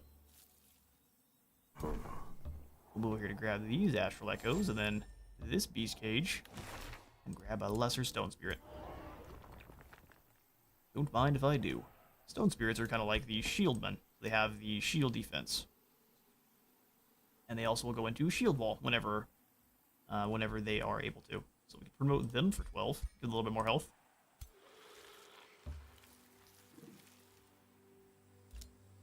Rip the polearm. Agreed. The AI is very, very good at focus firing down your units. So we'll get into the town hall. That's actually how I learned that. That is one of the most important things that you need to be going for. It's just focusing down one unit at a time. Let's go ahead and grab a quarry here. Gold node as well, helps out with our income. And now you can see we're into the unstable. Once the guild, once the town hall is actually built up, the Mage's Plaza, we're gonna be going immediately then for the tavern, which we need 2 farms for. Or at least we need 2 farms to boost. Alright, well, summon the Storm Spirit here, which the Storm Spirit is like the Shock style unit. So we've got a Shock, a Mage, and then the Shield one from the other Creature Cave cage. Go ahead and promote them once too. Our ruler level up. We'll go ahead and ignore those top portion again, and we'll come on in and get the point into Magecraft 2 for even more accuracy. We'll be ignoring 2 resistances. We got the Empire skill now for Adaptive Research. Basic Seafaring for the basic tree, so no matter how many affinity points you have for any of these, they all add up together for your general tree. But each of the other affinities you have to have a specific either tome point or your lord has to have a point into that affinity in order for you to actually gain any of those skills.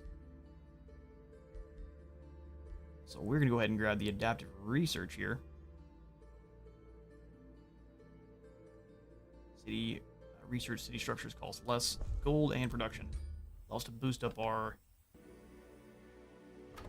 research really quickly. Alright, Piggy, come on down here. We need you now more than ever. Another scout will send up. See if we can grab that gold. Nope, it is guarded. get out of the Great Bird Nest, we'll probably set this scout on Auto Explore. Glorious. Then we'll come on and grab Lightning Focus. And next turn we'll be able to buff up all of our mage units.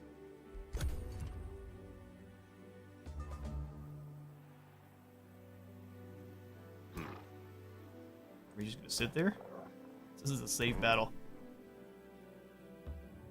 Around the other side to see if there's anything nearby. Nope. Alright then. Uh-huh. Go ahead and launch Lightning Focus, which will be enchanting all of our range units. So they will be dealing 2 additional lightning damage and then also having a chance of electrifying everyone.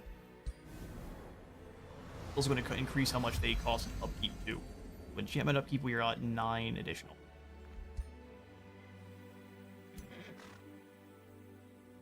Move in and give them the smack on the forehead. All resolved didn't do too bad there.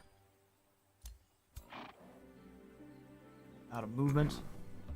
So scout this way and the stakes on up, that way they can heal. You do heal more inside of your borders than outside.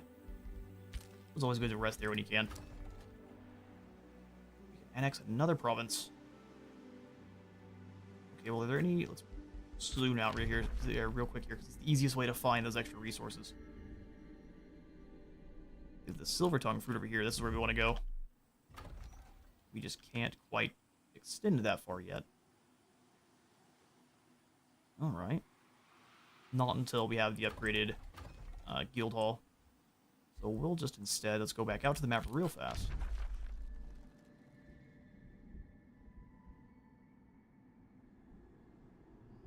We can start expanding towards this one over here in the meantime. So let's just grab a farm here. Keep expanding towards this Tranquility Pool, which is another magic material for us. Researching spells costs 10% less knowledge. Alright, thank you. Stayed friendly territory. We'll scoot you on through and we'll bring you in for the invasion of the evil bird people. Another Storm Spirit, and turn.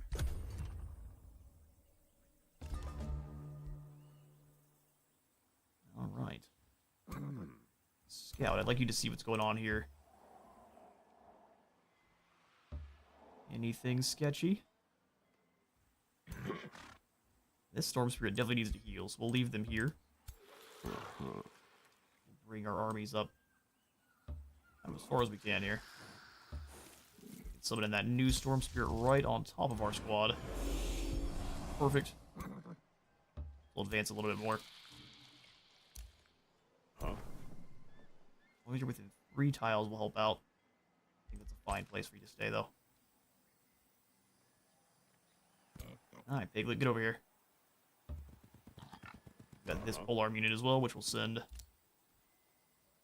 Replace those we lost. Perfect. Love to see all the roads start building up between your provinces, too. As your civilization develops, one of the funnest things to watch for any of these kind of games. Doesn't quite have the same kind of building on the inside. Whenever every time you build up a new structure, it changes, but almost. It will just keep kind of getting bigger and bigger. 116. How much would the tavern be? You can afford it. That's what I'm going to. Orders required. Your orders are to heal. So just kind of chill for a turn. Thank you kindly. Grab a natural echo. You need to get these stuck on through there nicely. Hold on. Do Empire Development Skill. We can get casting reserves, so 20 additional combat casting points and world map casting points. We do need to kind of save some of our Imperium so that if we do wish to conquer this city, we can actually bring it under our control. You need Imperium to not just raise it or turn it into a vassal. I also think we want to deal with these piglets before moving in, or this pig before we move in.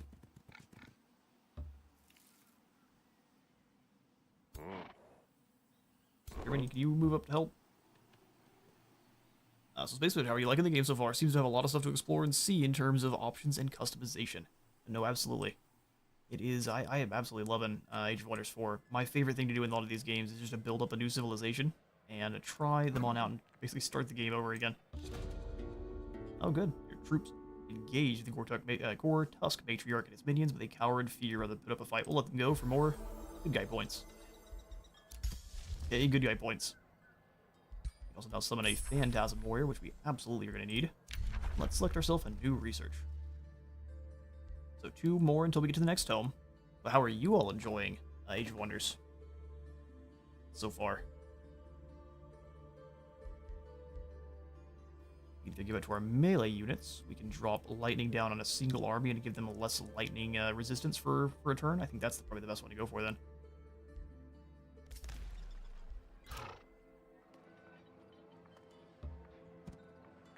Alright, so there's a 6-stack inside the city. Mostly evokers, which are dangerous, of course, but we've got spirits under our control here. Cost 33 to turn this. Yep, absolutely. We'll go ahead and upgrade this lesser magma spirit to a proper magma spirit. He's a big tornado boy now. He's got fireballs, incinerate, explosive phase, fire wake too. So he has the same things he did. Immune to burning. A couple more abilities too. It's gonna be weak to icy damage though, which is interesting. I'm liking it, very chill and relaxing. Oh, I agree.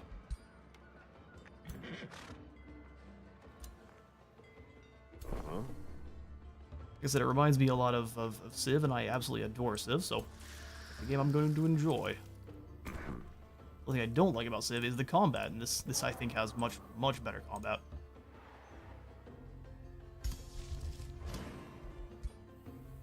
Where it seems like you're absolutely punished for going to war in Civ, which I mean, it makes sense if you want. Oh, less mana now. All right, we'll deal. We need to get our stability in order. That's gonna really turn things back around. All right, let's go ahead and wait before we start the siege up. Actually, since we've got tier 3 units, they shouldn't actually put up too much of a fight. Oh, it just begins. I thought we had to siege them. They have no defenses? Alright then. You versus me. Resto. No reinforcements, mano a mano. The honorable way to end this this duel here. Okay, so they have like a minor settlement battle. That's awesome. Excuse me. You keep your woe to yourself. Grief. The chickens emerge. Okay, we are going to destroy the... I just want you to be aware. How far can these spearmen move? So let's deal with the spears first. Just far enough we can.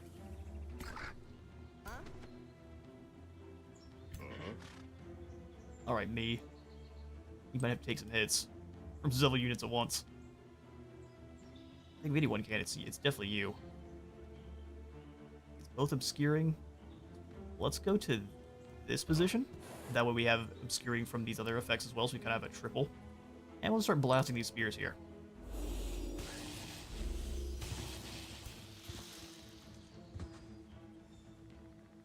Snakes, I'm gonna actually have you be my defense.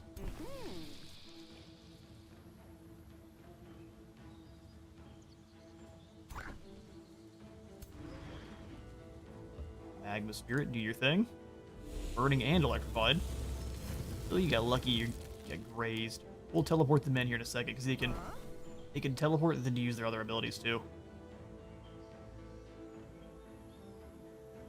Alright, punchy lads.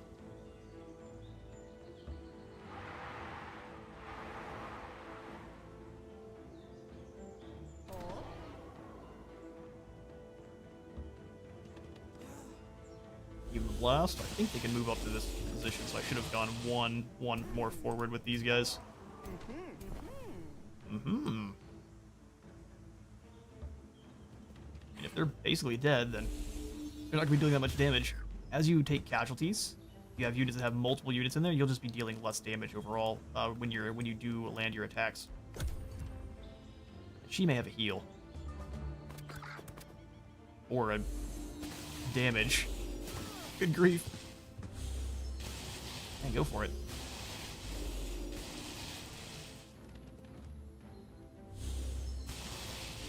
Focus firing my Arcanist, fair.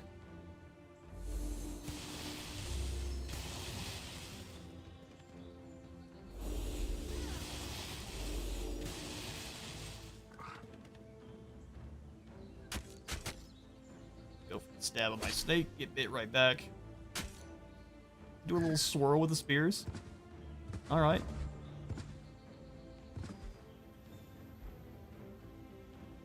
Astral Ward. Just drop this in here.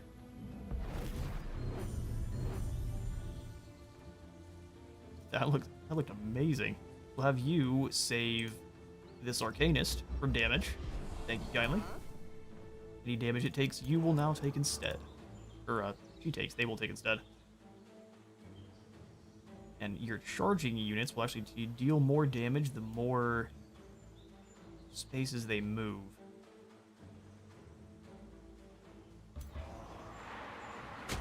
I don't know if we got a maximized one there, but that's alright. They're about gone.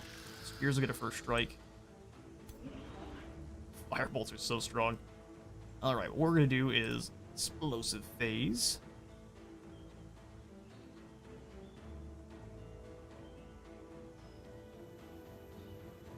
Okay, so that's what you're trying to leave. Never mind, let's not do that right now. Incinerate, though. I quite like the idea of everyone here. When your walls shall crumble.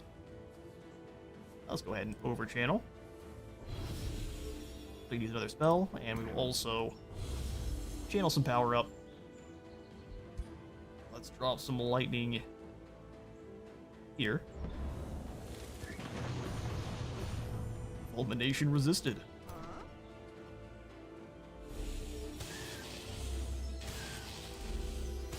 See, only doing 5 damage per shot there because it was just the one unit.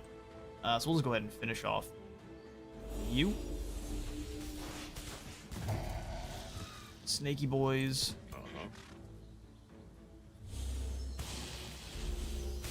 She's riding on a wolf. Oh, she's covered the wolf's face. That's not allowed. And we left these mages here to do their own thing, but I think that's going to be more acceptable than letting her do her own thing, so get bit. And turn. Any attacks that go into this Arcanist will hit this tower.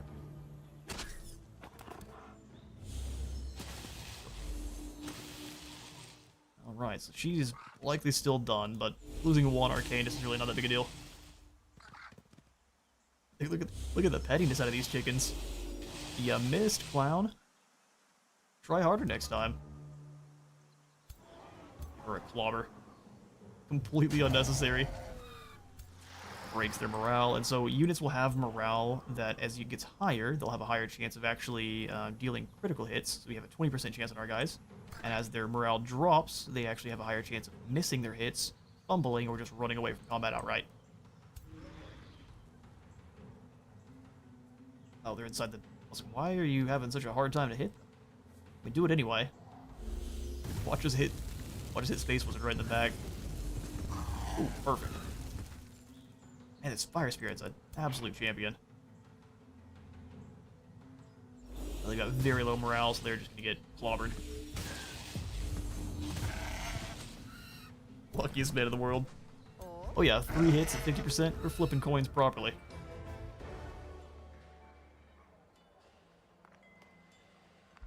This has to be the luckiest Arcanist in the universe. Yeah, she got super lucky. They missed all their hits, and the Magma Spirit hit all of his at 50%. Hello, Atlantis. You can become mine in simply 1 turn. So we'll just wait.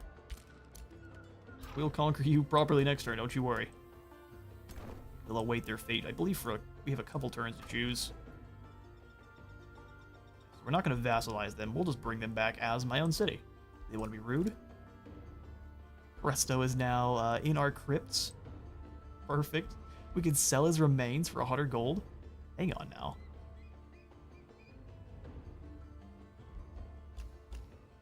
We could increase how many heroes we're allowed in our crypt. That's a little bit more, but I think with the right civilizations, you can actually resurrect people in your crypt to come back as your own heroes. We're just going to sell him. That pillar was the MVP in my opinion. It seems to have given the Magma Spirit extra health too. Oh, really? Like there's something there. Yep, when a friendly spell is cast, this unit gains strength and it is healed for 10 hit points.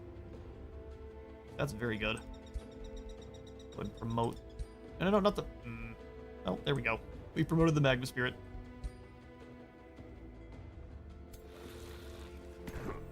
Alright, this spear lad then. I'm gonna actually have you... Now, spears are great. Come join us for now. If anything, the snake's gonna go find another army. Did the snake evolve, or does it stay like this? Yeah, since it's gonna stay tier 2 forever, we'll probably keep it out and have it be part of the roving army. It still looks awesome. The city awaits its fate. We can await it for one more turn. Head over to this road and keep them moving. We've got 2 wonders right next door, which is pretty great. We'll go ahead and end the turn then. But don't you worry, game. I'm well aware that population or stability here is real bad in the guild hall. We'll fix it soon.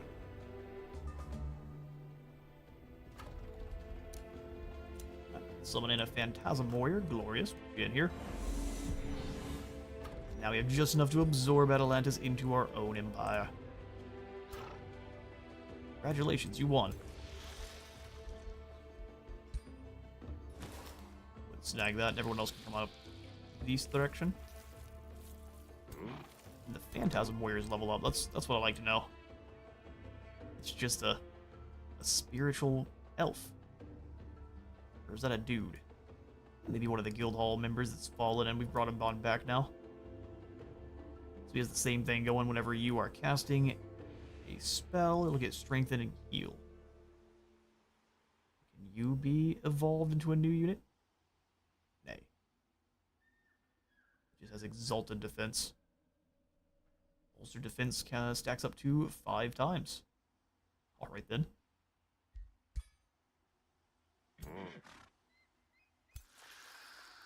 Let's move over to about here.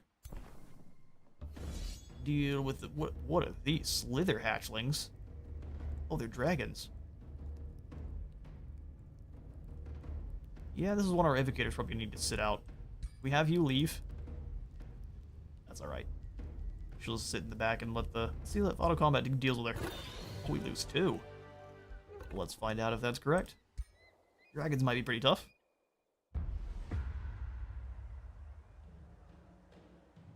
Now, we don't have too good of healing with this, with your mystics. We'll bring this Arcanist over. Do the heals on... Why is it going to this garbage snake? Alright then. So that's how it's gonna be. Sorry, Arcanist, you don't deserve any heals. Right, we'll move up. Lure these Slither hatchlings on in. Got the Gortus piggies with us now. I think they look great. Some happy little... They just need some pets. Some pets and some meat. A bit like ogres. So these shield lads are actually good at guarding themselves and others. Magma Spirit. Go ahead and everyone in defense mode. Let these serpents slither their way on into defeat.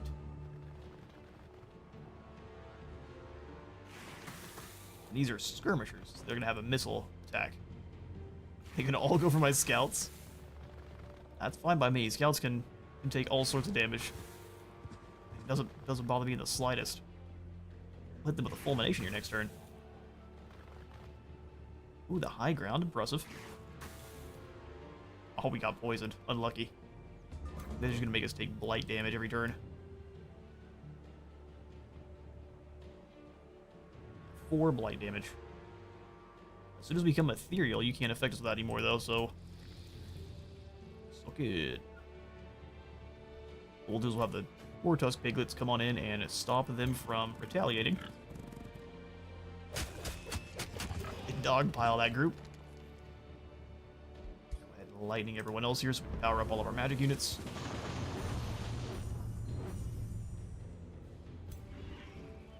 incinerate this big group.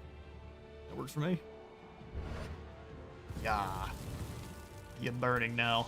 They've all activated their Draconic Rage, which makes them kind of berserkery. Please don't hit our piglets. Awesome. Our morale increases. They are going to retaliate, which is a wee bit unfortunate.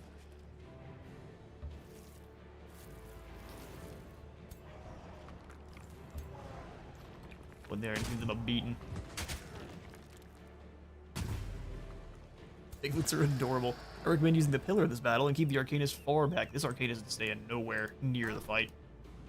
They can use their skirmishy attacks to take her down. We'll summon in the pillar if someone manages to make it back here in the back line.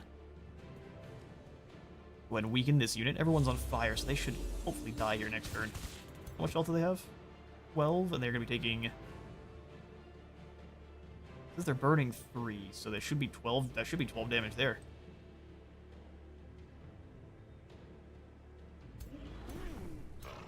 As full pop of space.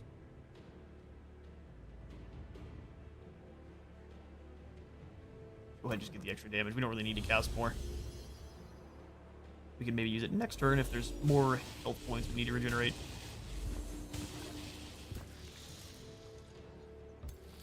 Snake. Bite. He'll move up to clobber these skirmishers in the woods there. And turn.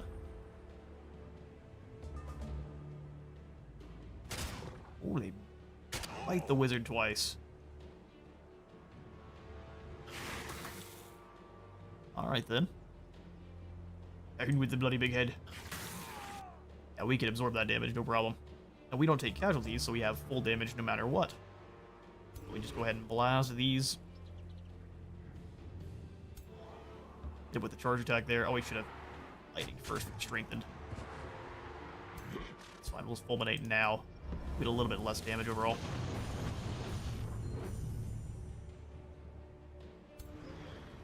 Alright, what are the odds? I'm gonna try it. 25%. We missed, but we blew up the trees. There we go. It should just burn to death now, which is perfect. And then we'll send the piggies in for a snack. Send the piggies in for a snack. The movement sounds it's like a Mr. Krabs leg movement there. Scouts, can you move up and just finish off these, Ooh, not quite.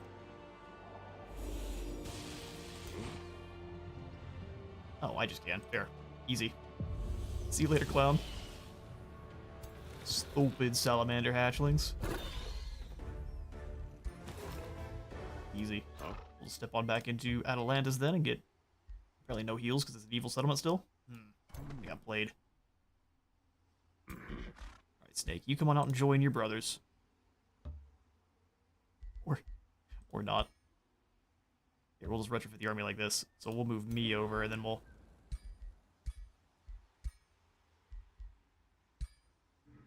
like that. Oh, I wouldn't mind the stone lads being in the army. Being only relegated to 6 is a bit confusing to figure out which ones we want. Alright, we absolutely need the extra mana, so we're gonna go ahead and build a conduit over here, which Silver Tongue Fruit gives us more food and production. Yes, please. We will absolutely rush the tavern here. Doesn't all the way fix things, so let's go ahead and get the shrine too.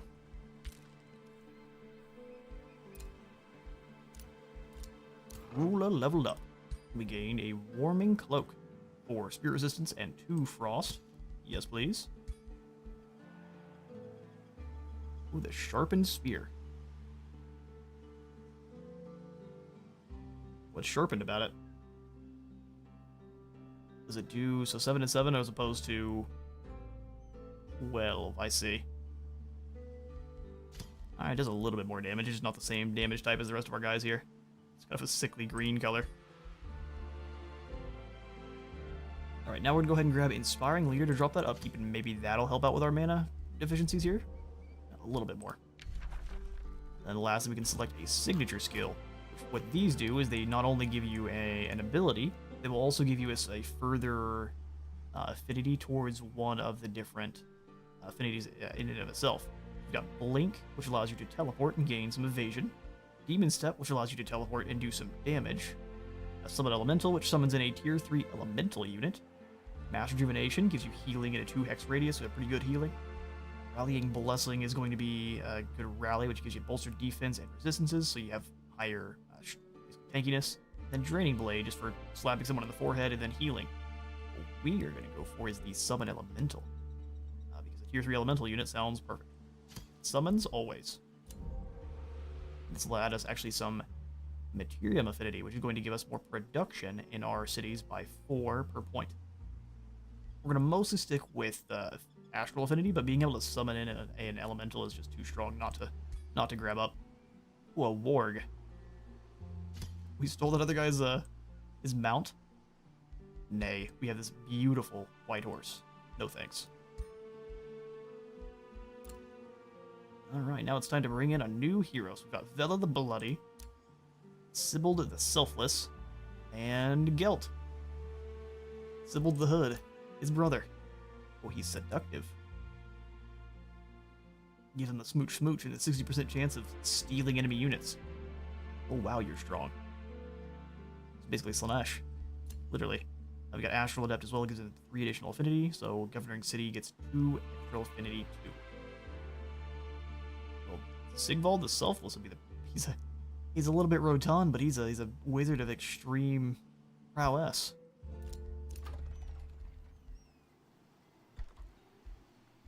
Alright then. That'll be good for this turn. We've got scouts to move on around, so zoom over here, and then I can show you what's going on in the underground. So what's real cool about this this game is you've got your above ground, your surface, and then you've got a whole map underground as well, which has its own kind of separate wonders and materials to pick up. And actually, there are different civilizations that actually will begin in the underground, and you gotta make your way to the surface as a horde, kind of unexpectedly, which is kind of fun. Let's get away from... How long until this one gets absorbed? It'll literally take 4 turns. So let's get out of there. Try to build up our other armies. We could probably take on the Pilgrim's Passage here. Adds the Blessed Soul.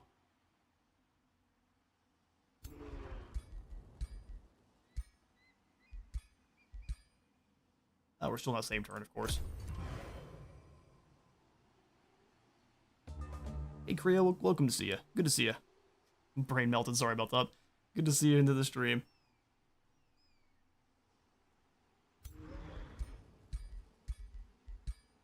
Alright, so let's grab the guys that are already a little bit wounded. We'll go ahead and send them on back to heal. We'll send the Arcanist on back, and we'll just bring the Polearm. And what we already have. Does that mean you can make it proper Dwarven race and start underground? You absolutely can. You can be dwarfs and you can start underground. Absolutely.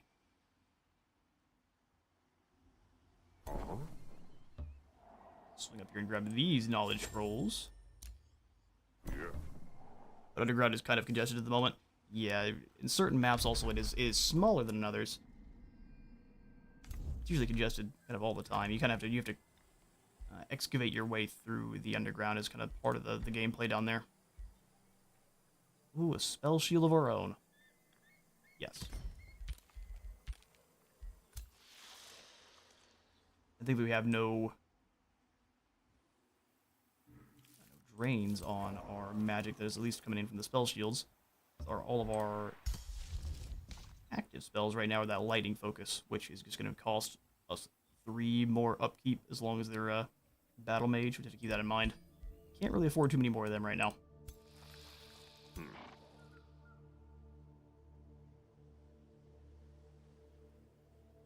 What mystics are you playing as? We are playing as summoning mystics, so we can summon in as many extra friends as possible. And also buff up all of our spiritual units. So we've already used those echoes we picked up to evolve our kind of beginning fire spirit into its magma spirit version.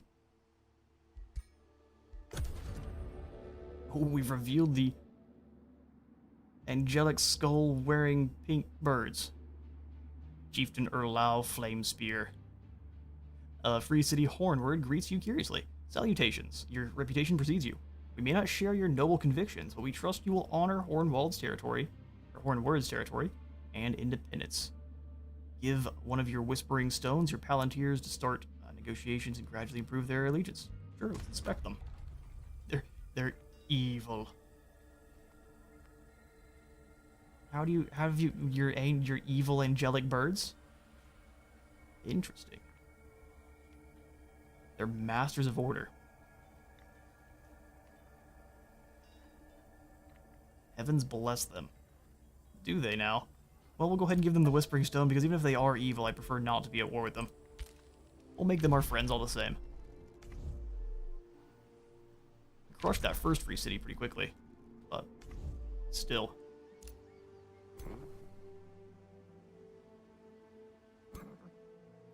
Since I actually have not all of the, I'm still very much a beginner here with Age of Wonders. I've done a bit of research, but that's about as far as I've gone. So if you have any tips, tricks, you've been playing it for quite a bit longer than we have, here for it.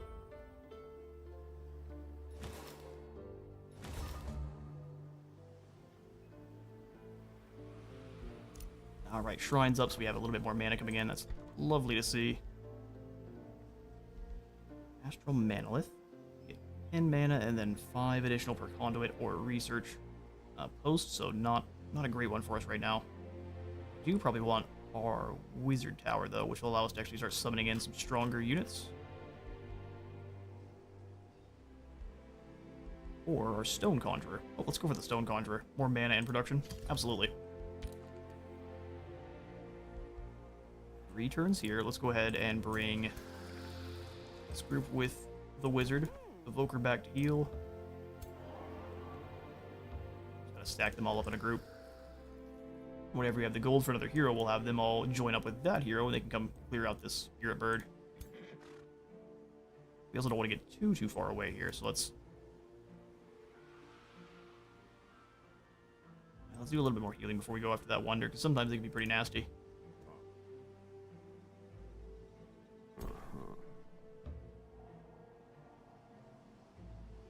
We've got a Phoenix to deal with, which would be a nightmare.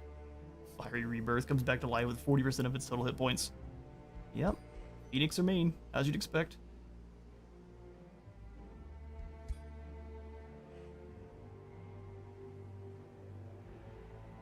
They'd be enforcing order with malicious intent. Yeah, that's exactly right. We've got our Lightning Torrent now, which would have been amazing for that previous fight. Now we can go for Mark of Invulnerability. Becomes invulnerable for 1 turn, has their negative status effects removed, and cannot be used on more than 1 unit more than once per battle. Seems like being invulnerable is very good.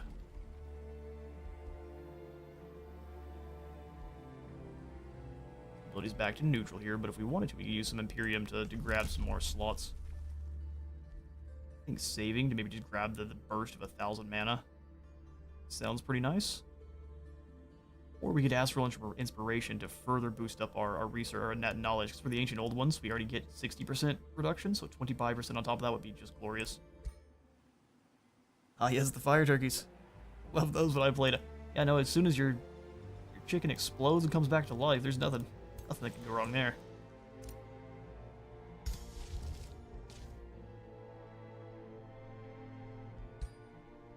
Alright, cool. So what we'll likely do is just bring both of those are tier 2. We'll just come over here and see about taking down the Pilgrim's Pass.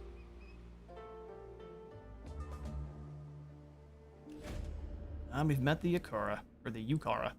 A flurry of colorful wings accompanied by the tweeting songs of 1,000 beaks heralds you to the arrival of Yukara Zandara the Phoenix.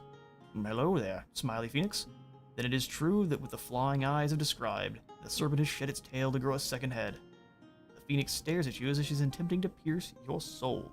But let it be known that the Krasura are no helpless foe. The ingenuity and indomitable will of our ancestors lets our spirits soar high and then plunge the serpent into the abyss.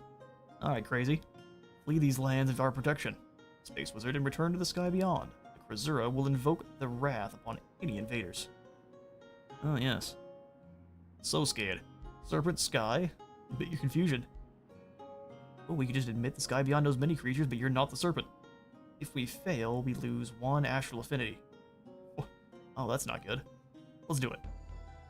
Roll the dice. Ooh, never punished. Especially at 90%. Betrayal and ignorance. Zadera the Phoenix pauses a moment, indicating a slight courteous movement with her head, but her words remain bitter. What a shameful age to live in, where the ignorant are given power to challenge the wise. Excuse me? She continues her speech. Our forefathers were the sagas of the sky beyond, guides and gatekeepers of many worlds. The lion himself, which is a lore character, I'm guessing, as one of the archons, one of the gods of the world, ruled above, sought their counsel and aid against its foes. But when the lion fought against the world worms, it became the manticore, betraying and stinging our ancestors with its poisonous tail. She continues to speak in crazy. We prevailed through the darkest night, devoid of light from the sky beyond.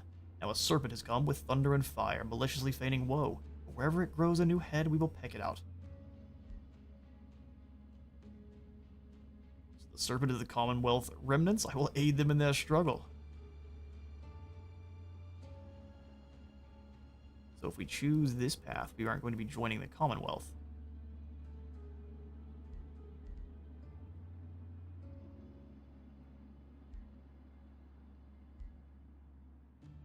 I figured we could choose peace with both, but I guess we're going to become a collaborator with the Commonwealth. I don't see an issue. We came here to save Larissa, so betraying her people immediately for these weird, crazy talking phoenixes seems foolish. Ooh, here's what I'll do. I'm going to jump up and go refill my water, and I'll put up a poll. You all can decide, should we be... I don't like this last one. We're just going to declare war for no reason. We don't get any benefits out of it. That's silly. We're either going to choose to aid the Commonwealth or try to stay out of it and come to restore peace. Let me get that poll up and running. I'll go grab me some more water and coffee, and I'll be right on back.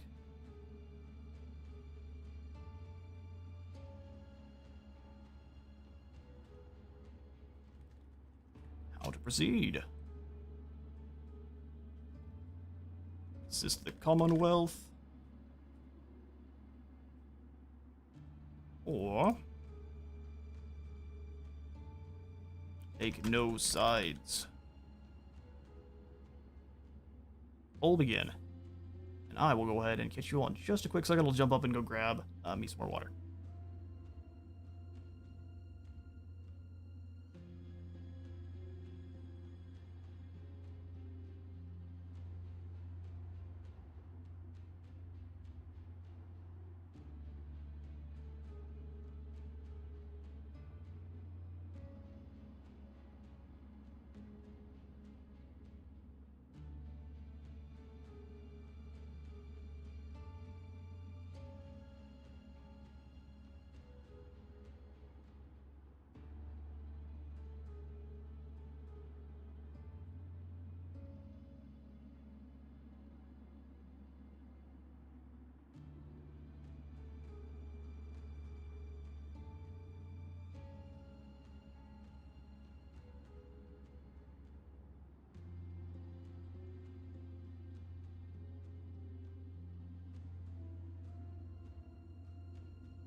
Right, I have returned, and you all have voted. The Senate has voted for assisting the Commonwealth. So the Serpent is the Commonwealth remnants. I will aid them in their struggle then, Phoenix.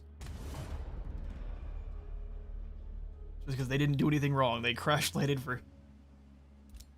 If they didn't want to crash land here. With you crazies. Alright, so scouts. I'm actually going to probably have this one set to auto scout as well now. Get on out there and do your thing. Find me some goodies, brother. We can create a new bounty. No.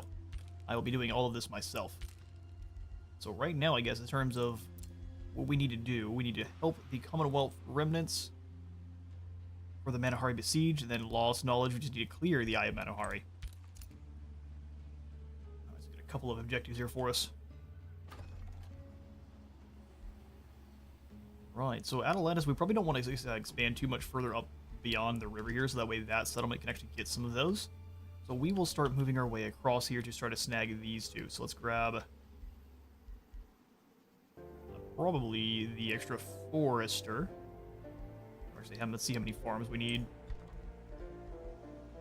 2 farms to boost up, 2 quarries, 1 mine, 1 quarry, 2 foresters.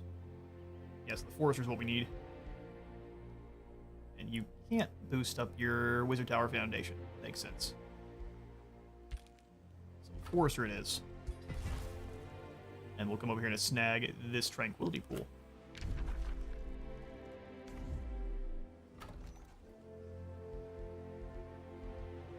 Alright, so still don't quite have the gold for another hero. They're 150, even at level 1, so we'll keep saving. But we do want another one of those pretty soon, especially since we are now at war with the Krasura. That means they're randomly going to spawn in one of those great big giant birds that I was talking about earlier to just attack us. So we will need a deal.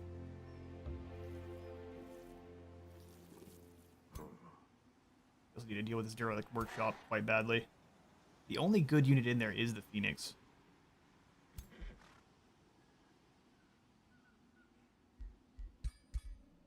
Go ahead and promote them. How far before we'd get it up to...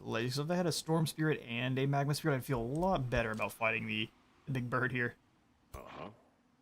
In the meantime, let's come back over here to the Pilgrim's Passage. We'll type 1 more turn of replenishment, and then we'll complete ourselves a wonder.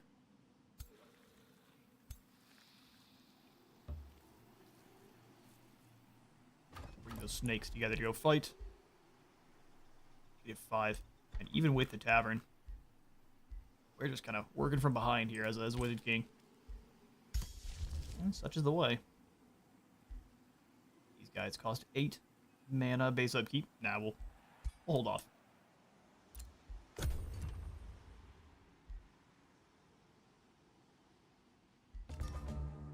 We know where the Phoenix is now, though. Here's the Hornward settlement. So likely this is the Phoenix. Oh no, the Krasura up here. Commonwealth is down in the south. Interesting. So we haven't met the Commonwealth yet. Let's go see, make some new friends. We are now the race keeper of the Wise Wind Dancers. They've elected you as their new keeper. Your fate is their future is yours to decide. Guide them well. So as you claim different cities, if they aren't a city that belongs to your race, then you will have a new race added to your kind of overall pool here. So let me see. Is there a way to see which are here? Yeah, this is one that is actually held by the Wise Wing Dancers instead of our own, or the Wind Dancers instead of our own. Oh, they become adaptable now, huh? I don't know if they had all these things. Or maybe they were different from the other birds. They're a light-footed, adaptable, elusive, and sharp-eyed bird. Intriguing. Now we've got ourselves a secondary city. We're going to go ahead and rename your city to the Tomehold. It's better than what you had. We have conquered your people. Alright, we'll go ahead and bring the Tomehold down. How many... What have you already built up here? We can come on into... Oh, there's a certain way to find it. Where's my tab? No, there's a way to see the actual city tab itself. Okay, we've got a gold mine and a farm. So that means we need a forester for most of the buildings we're looking for here then. It is only a tier 2, so we beat them down pretty early on. So a lot of times the free city-states will build up pretty quickly themselves. So we need a forester for the storehouse, but I would prefer to get a stone conjurer. Where can I see the buildings this place is already built? There we go. It's got an evocator's abode already. We can switch this one from a mine. Don't mind if I do. We'll replace it with a quarry. Oh yeah, perfect.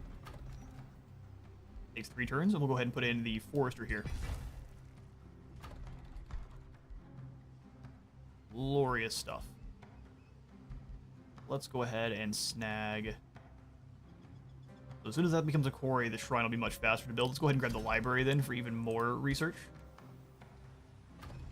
Spell shield will be here next turn, no reason to rush him.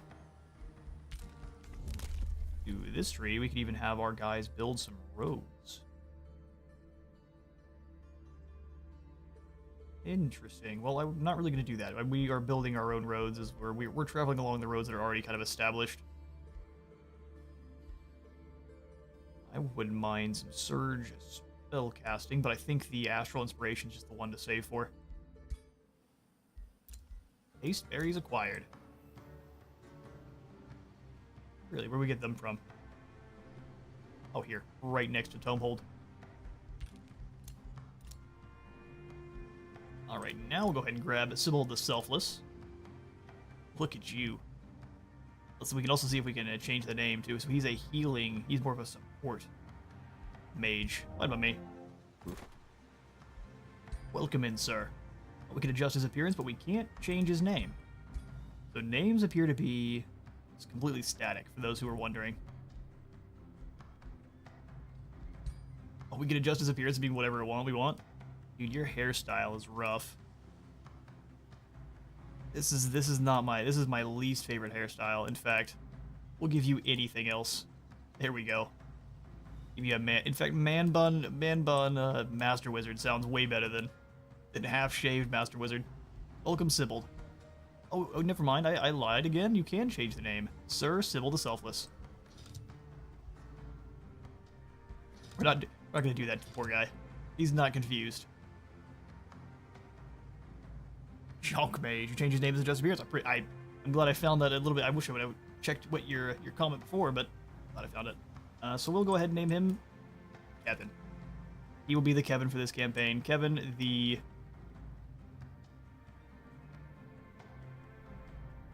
Selfless is a little bit lame. We'll call him Kevin the Mystic.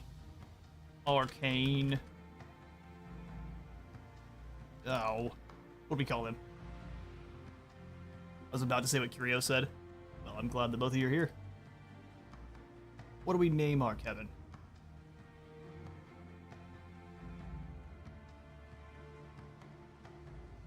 The OG.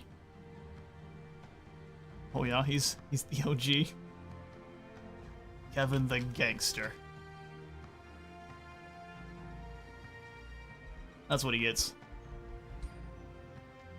Alright, so he'll be an army of space. Chonk Wizard Supreme. And we can go ahead and make him the person in charge of Tomehold, so he'll become the governor there.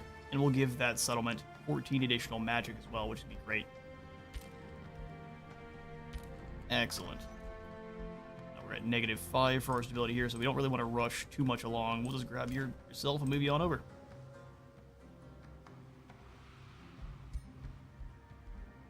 And actually, it said he only has the skill healing right now. He's got restore. Lightning Staff. Kevin from the Shadow Wizard Money Gang. Exactly. That's why he's got all this specific gold triangle. Those who know. We can just reset his skills completely and just give him what we want. Well, what if we make Kevin the Punisher? Yeah, let's make Kevin the Punisher. Give him the halberd. Alright, sweet. New Empire skill available. We'll wait. Nice try. Not sure why it really wants us to cast more spells. We'll be fine, thanks. I'll have you go join up with Kevin. Yeah, you just gotta stay here. We'll wait for an army to come over and help you deal with those marauders there. As for us, let's go ahead and explore. This hidden temple complex is forgotten by time. Herein do the Archons once worshipped the Allfather. We'll go ahead and explore it. We get some Imperium and some mystery points. Or a mystery bonus, that is. Oh man, we need gold. Okay, so if we were to fight this, it's a high-risk battle. You approach the Pilgrim's Passage. Fading, unreadable words are emblazoned across the first footstone. You see a crumbling statue at the far end of the temple, depicting an ancient unknown Godier. Before you can progress further, a shrine of smiting appears, followed by a booming voice. You walk in the halls of a Godier long lost. Are you, Guildmaster, to be its new patron? Prove you are worthy through this trial. So if we have the gold... Shrine of Smiting? Is this what we have to fight? We'll come back. We will come back. Let's go deal with this and get a little bit more skills. Oh, good. We have no quarrel with you. We have to choose not to. As your troops approach the band of mercenary guards, they raise the white flag. Yes, the Eagle mercenaries. We were hired by a rich merchant to look after the banner. The leader of the gang, a defender, explains. We expected to protect it from roaming scoundrels, not a full-fledged assault. Please accept our surrender and let us go. You vastly outnumber these guards. That's what you get for becoming mercenaries. Alright, fine. Y'all can leave. We gain no skills. We'll grab this banner, though. Oh, that was the wrong. Banner is for skill points. We'll learn that in the future. That way we can give those skill points over here to where it matters. Alright, well, Snake, go do some exploring.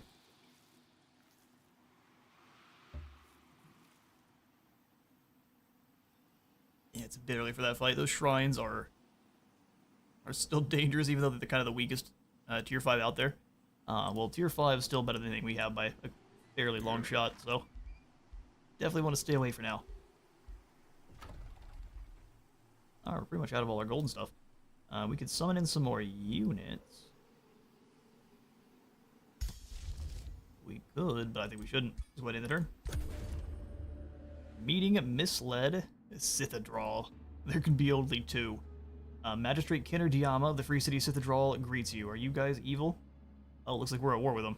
With regret in their eyes.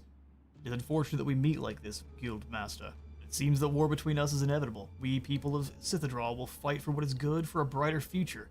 A future without you. What do you mean, what is good? Ignore the bigoted Sithadral. What is your problem? Can I see what his people are about? There we go. If you are indeed good guys, why do you want to... I'm sorry, their Gaia's chosen? Infuse the target race the blessing of nature. They gain the plant unit type, 3 status resistance, and hit points. They're plants. Alright, plant birds, bring it. I'm not sure why we're at war. We're... Didn't think we were that different. We're even both good guys. Emo good birds that are also trees. Sure. And they are to our north above Tomehold. Okay, well, we probably don't have a lot of choice but to go curb stomp their army too. What is with these aggressive free city states that are apparently also someone that should work with our faction? Now, in the turn now proper. Realize that interrupted our turn end. Alright, rude. You couldn't leave our scout alone? So, this is actually where the Krasura are, and that's where the Commonwealth is. It just is mixed up on the objectives.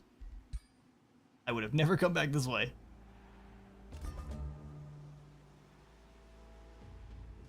What are you guys doing over here, Hornwood? The Krasura are at war with you, so you are likely not going to survive. Maybe they don't like us for giving the Whispering Stone to the angelic demons? I don't know. Alright, Spell Shield, come on over here and help. We'll also bring you up to this army, too. Since we're at war with the Krasura, we do have to keep in mind that, I guess, again, that Skarmory will come over here to throw hands eventually. Not bad, not bad.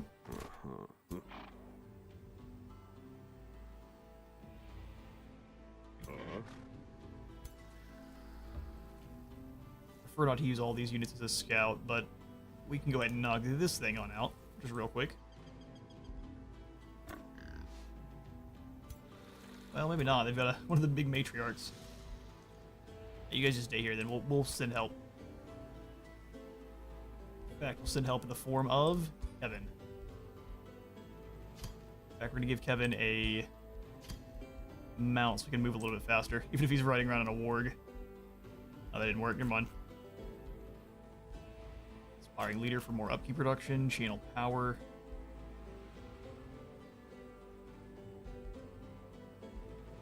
Let's go ahead and just make him an inspiring leader.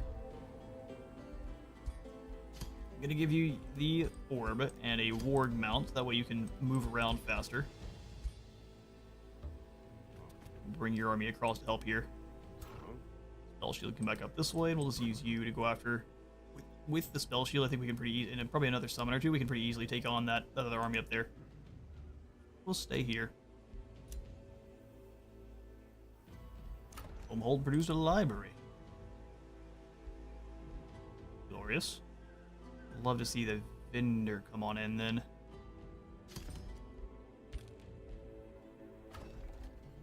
I'll have the stone conjurer. If we were to rush it along, we could afford. We could afford just about exactly what I want, so we'll grab that and then grab the wizard foundation. Perfect. And then with all the extra magic, we'll go ahead and summon us in another Phantasm Warrior for shields. Just drop them in right here. That's enough for us. They can come up and grab those astral echoes for me. These guys kind of act like scouts with how far they can move.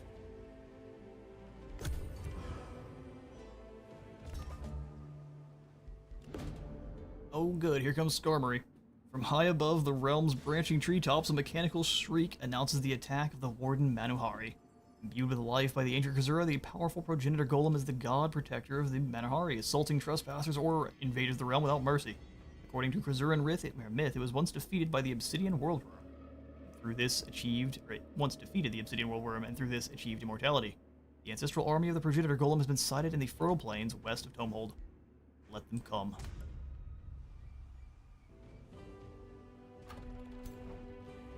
Oh, that's not good. Bronze Golem? Look at you. Oh, it's weak to lightning. Perfect. Oh no. No, I agree. Skarmory's on the way.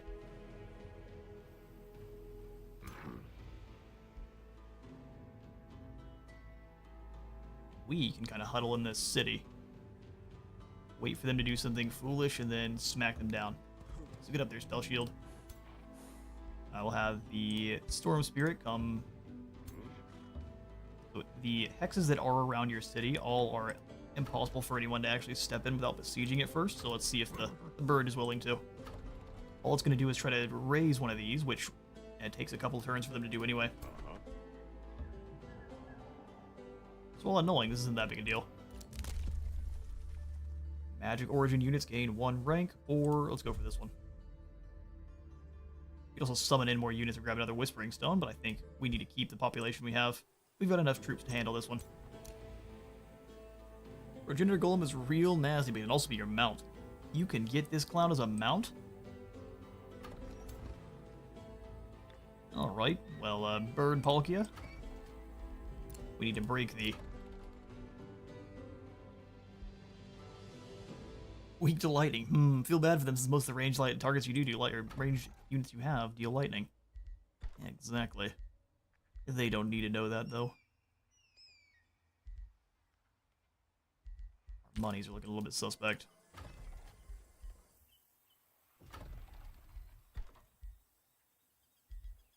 Mark is going to take 2 farms. Let's go ahead and just grab in the palisade walls, because we actually apparently we don't have any fortifications right now. That means we'll get another lesser Storm Spirit in here. We've got the Mark of Invulnerability now, and 40 additional of those Astral Echoes, which is a really good spell. So now we get to select our next Tome of Magic. So we're into the Tier 2 for summoning. But Tier 2 for everything. Excellent. Well, we're just going to go ahead and come back over to our Astral. which we're going to mostly stay in here for this one. Domain gains 6 vision and true sight. Or the Tome of Summoning, which I think we're going to be mostly, because we've got lots of magic origin units. So Tome of Summoning gives us a summoning well. Special province improvement gives you 10 mana and 2 additional. Looks like there's 2 additional base and then 2 knowledge per adjacent conduit, or is it both? Sounds great all the same. And you also have the ability Wisp Familiar, so you would get to start combat with an Astral Wisp. Just a tier 1 little zappy unit. I mean, starting with extra units is always good. Oh, something it is. Once you clear Through the art of a summoning, Vault Wonder. Oh, so you have to one get the may Vault. become Okay, a cool. master in every sense of the word. Call forth arcane minions and bend them to your will. Strengthen their connection to the world and watch as they lay down their existence for you. The one who willed them into being. Glorious. And there's your another one of the little things. I love the reading they do for each new tome.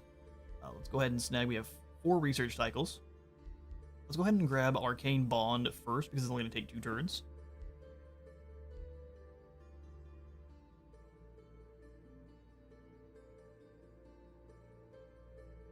Actually, before I do select that, are you guys magic origin? Mythic unit. Large target, flying, and construct. So no. You can't steal the constructs. That'd be a waste of our research. We could also shuffle it. Let's do that. Astral Serpent, which has a teleport attack. Oh, it makes it invulnerable. Oh, wow. Static shield. Friendly unit gains a shield that has a base 60% chance of inflicting stun. That's the one. Defensive spells. And then we'll probably circle back around to grabbing some better summons, but we're not going to get those summons before we fight this big nasty chicken. Alright, we're going to bring you by yourself to go help out with this. So you can get some skills. Likely it will make us fight it. Let's find out. Oh, rest in peace, piglets. Let's fight it. That thing looks like a thunder lizard. Yeah, just a bit.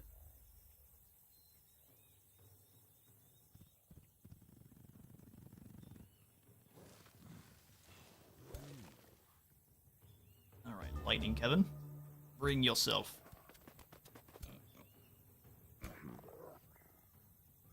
Gotta rotate a little bit here.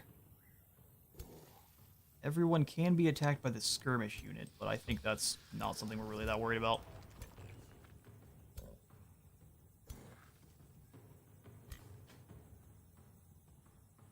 Bring the charger over here just a little bit so we can try to get a rush through. We'll see.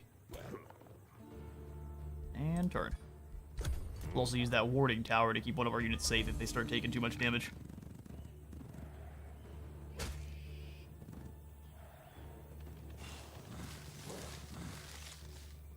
Are they gonna get the flank? Oh, we'll go for our rocks. Fair enough. Okay, so in terms of magic.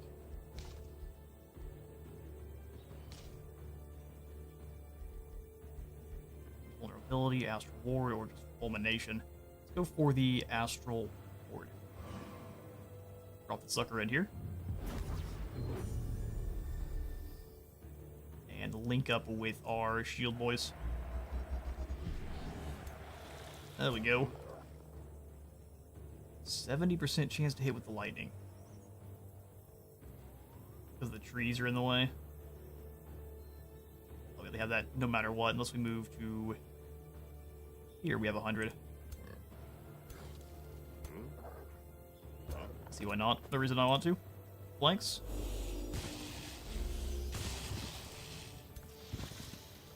Retaliated a little bit against it. This group will also be in the shrubbery.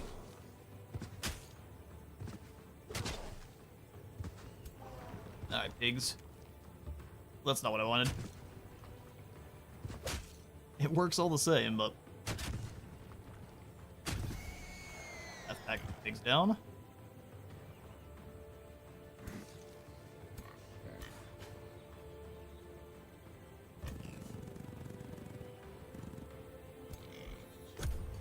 Bring it on.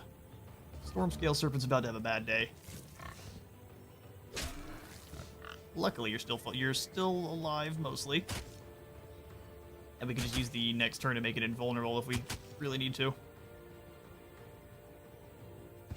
Not the piglets. You can see more detailed accuracy by pressing the control key. Oh, awesome! Really. So if we were to look here. So that's if there's more actual effects to it. I'm guessing there's not any right now. So yeah, we'll go Bond of Invulnerability, Mark of Invulnerability on you. Powers up all of our magical boys. Then we start lightning this poor Gore-Tusk Matriarch.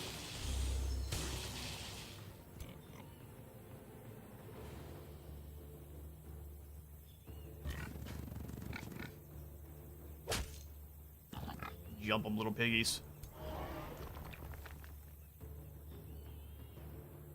We're keeping... Oh, we just get to take them out. Fair enough. Fight. We're just one at a time at them. That's pretty champion stuff there.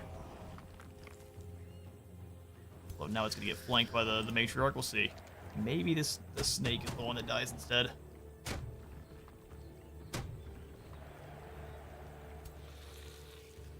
Have you switch your link?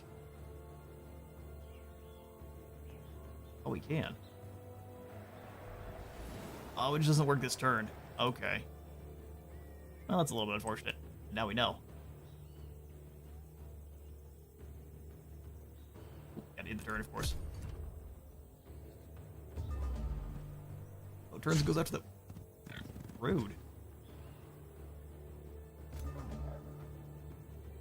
Oh, there you go. Okay, so if there's anything else, you can see large target, keen-sighted, and obscured by unit.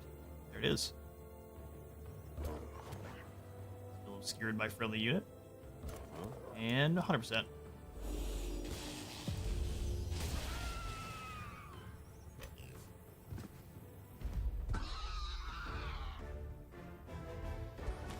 Alright, there it is. Nice. You snakes. Start working our way. How far can you move there, demon? And hold here. Summon in. Got two stormy boys there. Let's grab ourselves another shield.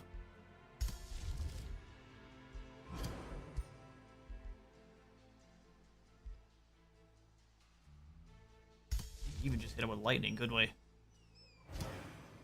Since the shield's going to take till next turn, let's go ahead and abort this one. And, oh, it's going to take 2 turns. Because of our world map casting, or did we already use it on something else this turn? We'll still keep building that on up. Oh, it's just sitting here. That works for me. We can replenish on up. And that'll be our turn. Okay, so let's check diplomacy real fast. The Krizura despise us, fools. And Hornwall, we are nearing a pact of cooperation. We could use our Imperium to boost that allegiance. I don't think it's very worth it though. We can cooperate, not yet. Soon.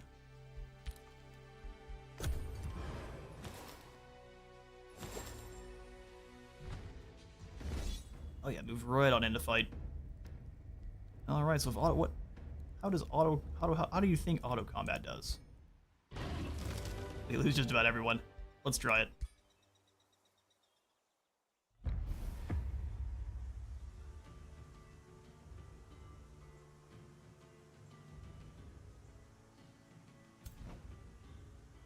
All right, Progenitor Golem, what are your abilities? Enemy target has a 120 base chance of being sealed. Does it count as being in battle? Oh. Yeah, we can't have that at all.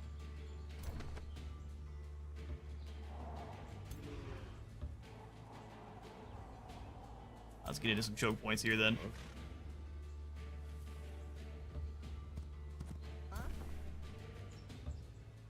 What else do you have? For up to 3 random enemies and their adjacent allies sustain 20 damage. Okay. Oh, this is no longer the lightning bolts, which is a little bit unfortunate.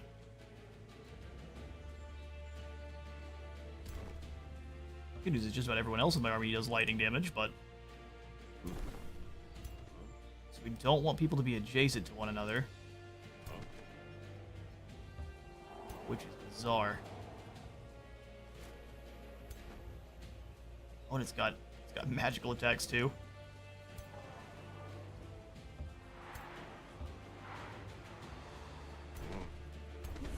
Armor up.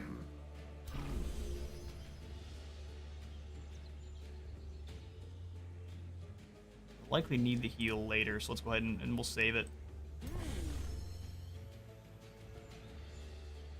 Wait till they get a little bit closer, we can summon in the elemental. I'm gonna take a step over, that way I'm not right behind them.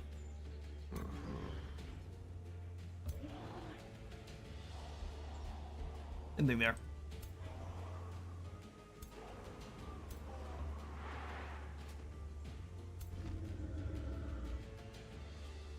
Alright, fairly safe, let's do it.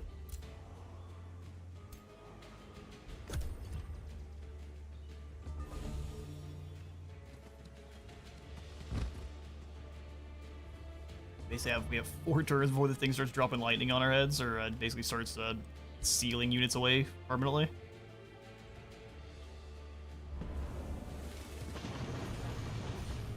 Drop the lightning on them.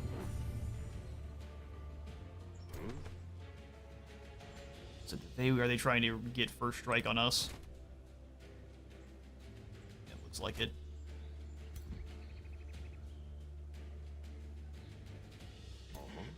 Truthfully, we kind of have to I mean, we could rush in here, hit him with the stunning flash, try to stun both of these, but are they even able to be stunned? Let's find out. You can't lose control of them. Doesn't care about morale, and it has defense against ranged units. Physical range.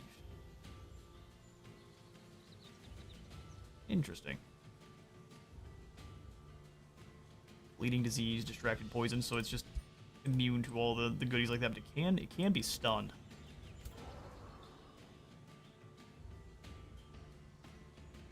I think the 3 of these units together compete. So let's have them work together and fight. Let's armor up this group. Bring the chargers back a little bit.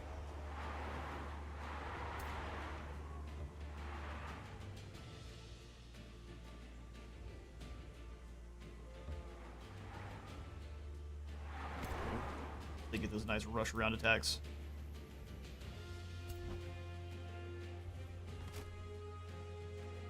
Get these spearmen here.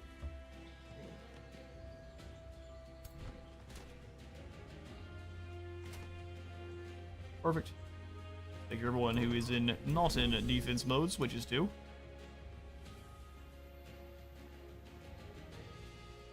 I will we'll continue to save that heal.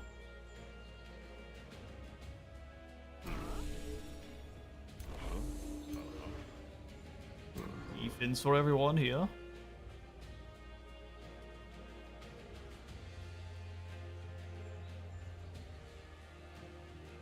don't want to be right next to any of the friendlies there. That way the lightning attack doesn't hit everyone. We're gonna get a couple units double tapped by it, but shouldn't be that many. Oof. Or it's just gonna hit me 3 times. That's neat.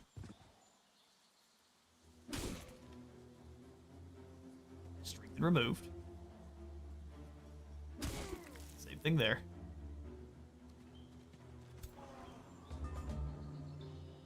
Okay. So that wasn't super great. But we can start blasting back now. Astral Ward. Still only lasts for 3 turns. Let's just go for the Fulmination. These 2 golems are together. Seems like a bad idea. Give them a zapping touch. There we go. Charge these guys in. Have a nice flank.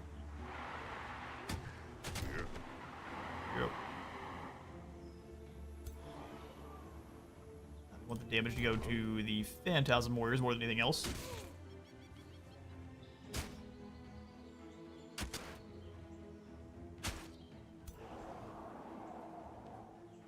Charge up. The charges don't work, but we still get decent damage on them.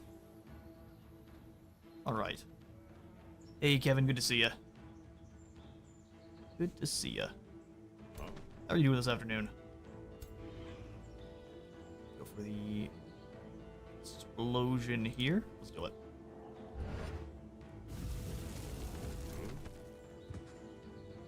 Pretty sure they're immune to burning, but... Summon an elemental. I think yeah, we do. Let's go ahead and get us an elemental buddy, but before we do, let's go ahead and channel some power. That was the wrong one. I meant to do the over channel instead. That way we can go for yet another fulmination, just for some more zappy zaps. I'll do. Should have done that first. That's alright. Let's go ahead and use the spell shield, come up here and... First strike retaliation.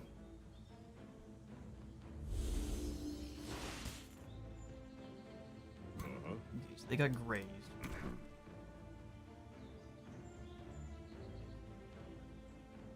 Yeah, we'll use some of our spears to get a couple pokes in.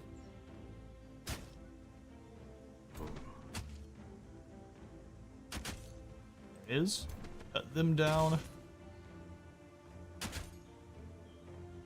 Thank goodness we were all set up with lightning. It is 7:45, and I'm on a weekend holiday with the family. About to go for a walk down to the beach and look for some seafood restaurant for lunch. That sounds fantastic. You have yourself a glorious weekend. Just gonna slow walk up on him. And then we'll go ahead and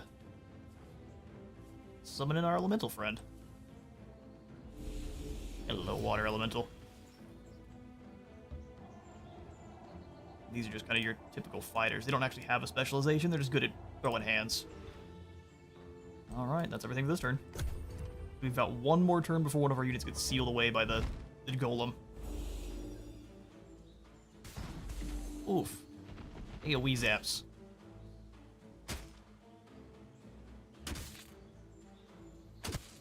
Big lightning halberd takes down one of my spirit warriors.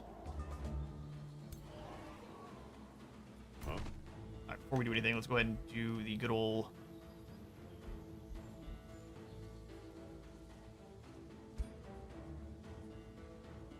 What if we conjure an astral ward? Right here.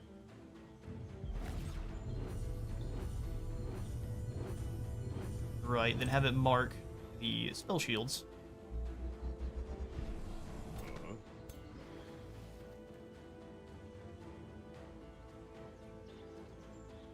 You sneak it up next to the progenitor golem here.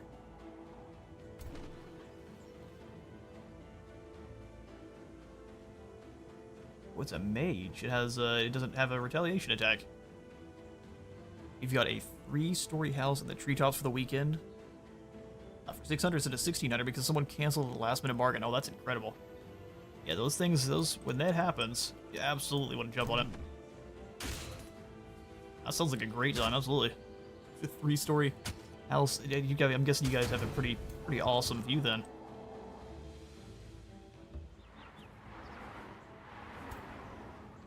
Or have you made it there to the house yet?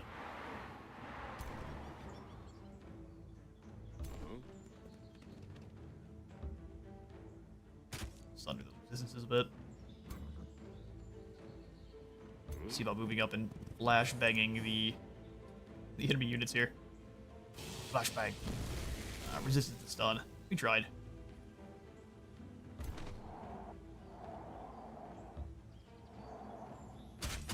Down with the bloody chicken. We'll go ahead and move up to wherever we have a 100% chance. I'd prefer I'd be taking 2 shots at it though. May just go ahead and advance and cast some healing.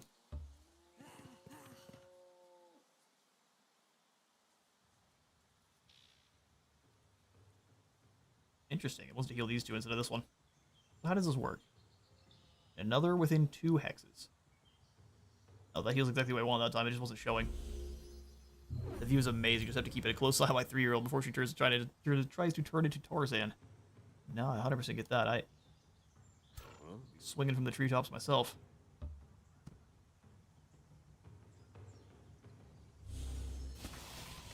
Give them the icy cold blast, and then we'll just step up, take 2 shots here.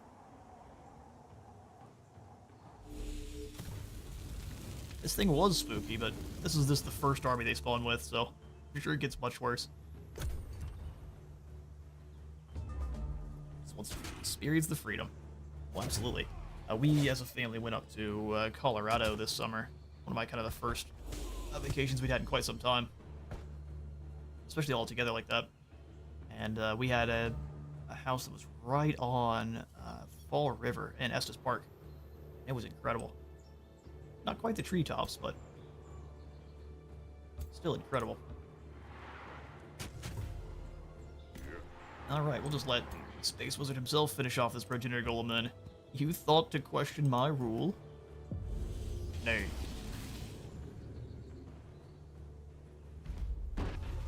You big dumb.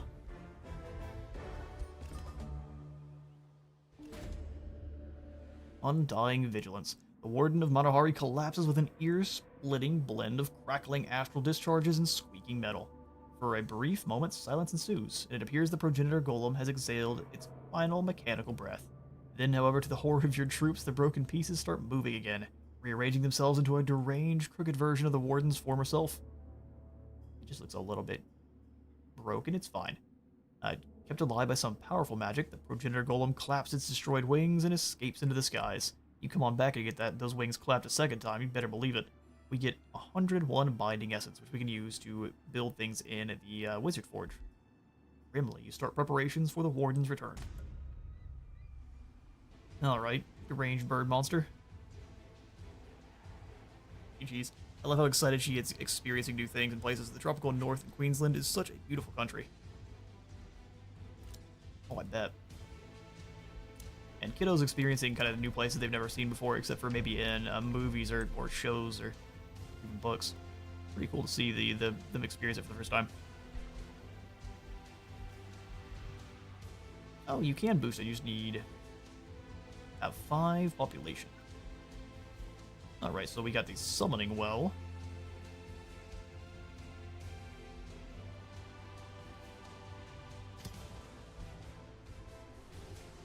Would just be getting us 15 more mana, but we would be losing. Not super worth it. I mean, it is 15 more. Let's go ahead though. This music is bumping. Is it are 2 different songs mixed together here? It seems kind of weird.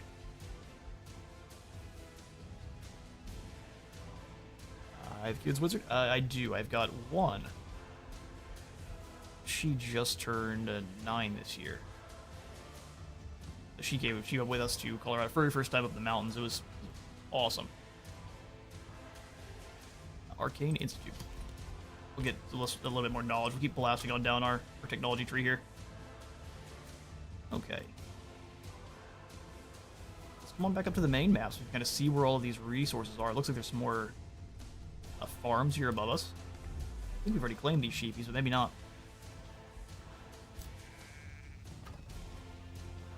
Yeah, which settlement do these guys belong to? Which province? Must be this one here. So we're already benefiting from them. Okay. We'll begin back up to the map so we can see kind of where things are located. There's another mana node up this way. We've already got this gold node too. Yeah, so let's start working our way up towards these 2 nodes over here then. So we'll go ahead and take a quick look to see what we're missing in terms of boosts. We've got 1 of each here. Next boost wants 2 farms for that one, so that's what we'll go for. So we'll just put the farm in. This way, spinning out towards the Pilgrim's Passage as well, so we get both of these 2 wonders. Symbol of the Goat Ear is also tier 2. I mean, I'm tempted to fight it. You also have to worry about the 2 different factions we are currently at war with. One is a long ways away from us, but we'll close that gap as quickly as they can. The other is way up here. Oh, good on you, scouts. He is seeking out those astral echoes for me. That's way too close to Cithadral, but we'll let you make that decision. If you're a foolish scout, you'll go die. Yeah, let's see what's going on over here at the Temple of the Goat here.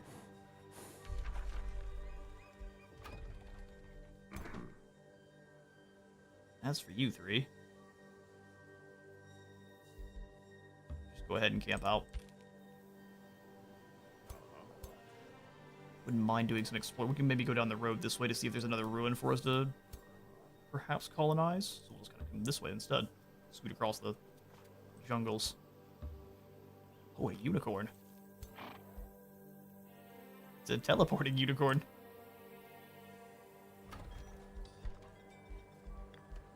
Alright, so in terms of what we're building, we got palisade walls coming in, we've got an arcane guard. I think we'll just do a wee bit of saving. Snakes. Come on down this way. Might as well grab the echoes that are sitting here. Actually, we could use another scout.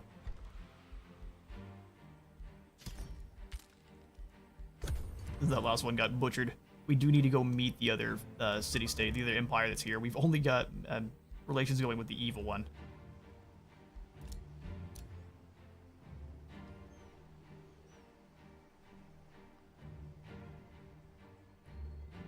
Michael Games Composer loves to do that kind of stuff. Oh, I see. His music's great, but I do agree sometimes randomly a little bit loud.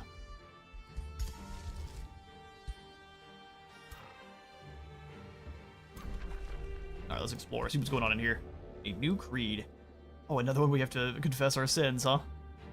You see a crumbling statue, so it's the exact same. I don't really want to enter the battle condemned. That seems like a bad idea, so we'll wait till we have a little bit more gold. Let's instead probably circle to dealing with this Deerlick Workshop. Phoenix is dangerous, but we've got numbers. We've got numbers. And we can also hit him with some lightning before the battle starts.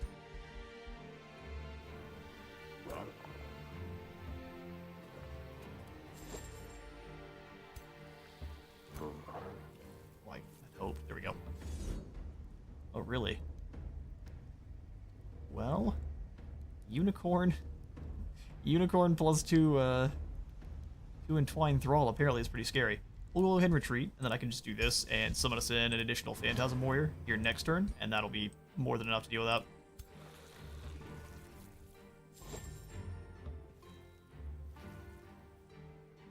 Alright, snakes.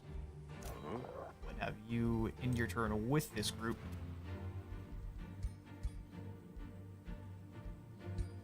Kevin, the Ward Rider. Alright, end turn. Unicorns are good as mounts because you can teleport behind your enemies and piss someone off in multiplayer. I would not be surprised if just any of the teleporting abilities are the fastest way to make new friends. An occupational hazard. Man, these bird mercenaries are cowards. How about we change your contract? Are halberdiers good? I don't think so. No, you can go ahead and leave in peace. I played this game before, it's pretty neat, with all the options you can do. Oh, I 100% agree. And they've added several new DLC. The only one that I am missing now is the Astral... Or not the Astral, but the Eldritch. Something to do with Eldritch monsters. Eldritch Realms, I think is what it's called. Ooh, bad idea. Negotiation succeeded. Ooh, the city-state now opens its borders. Glorious. We can cooperate with the angelic murder birds. We can take their tranquility pool. Researching spells costs 10% less knowledge. It just costs 20 gold per turn. That sounds pretty dang great. We'll grab the production, though. Thank you, birds. We are now very good. 200 extra relations with free cities, and rulers that have neutral or better alignment, and also random events are going to be 20% positive. Or at least have a 20% chance of being positive. Halberdiers are fine as a unit since they can reflect damage to the attacker. Eldritch Realms is a goated DLC, to be frank. Yeah, when I was watching Potato McWhiskey play it, it looks like lots of fun. There's not one I have picked up yet. I'm trying to select our scout here. The cats are having issues with the other. Mochi, listen. Why you gotta cause issues all the time? Hang on, let me go deal with her real quick.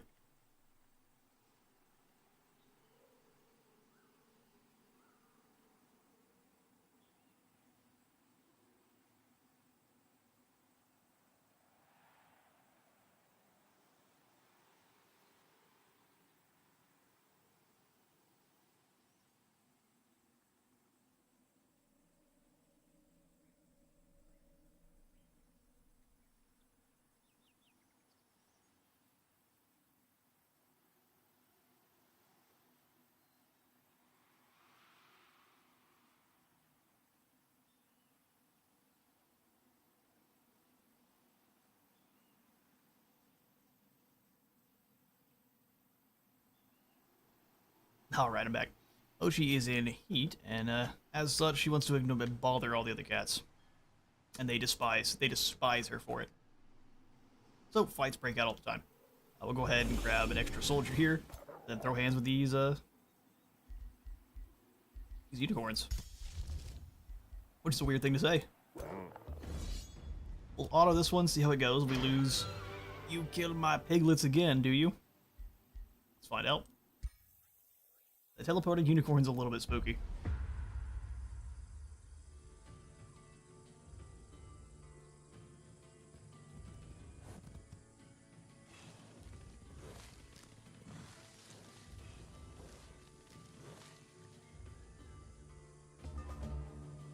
Gato, yeah, I've got 3, which is probably one too many. But I love them dearly. So is the unicorn oh, it's a charger. I understand why that makes people mad. Not the piglets again. Yeah, it's got issues with the piglets for some reason.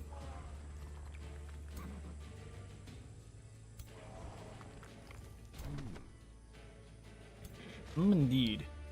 The fact that this thing can teleport means it gets to choose the fights at once, completely.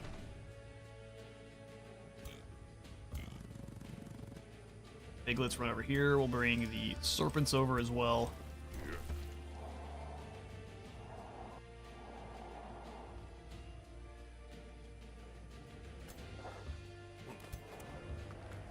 Just really wall up with the troops.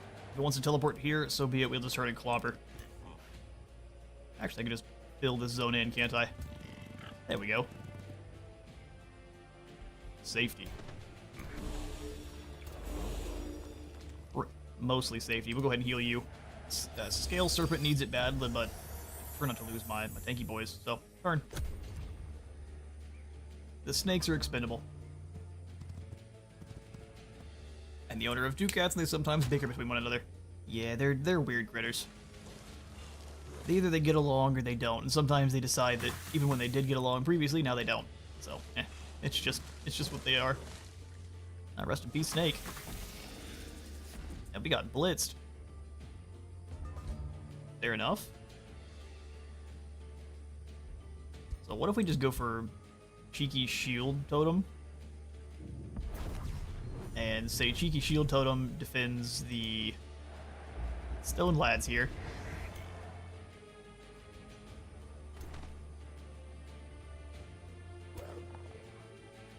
Blast you with lightning. These unicorns are no joke, though. They're pretty tough. Smackdown. They do a lot of damage back, too. It's because that Spirit weakness. Interesting. Thank you, tower.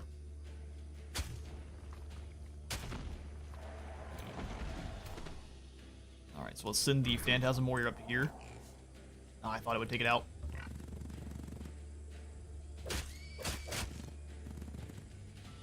Eating resisted. Let's go ahead and hit these entwined crawls. They may choose to go all in on digging out our piggies too. We'll see. Rip snakes. They will be missed. Oh, there's the teleportation. They can go after the tower. It has a rainbow. Excuse me.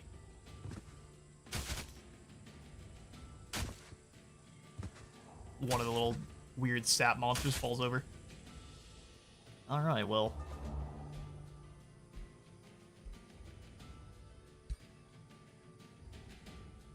Fulmination and give these both the zap.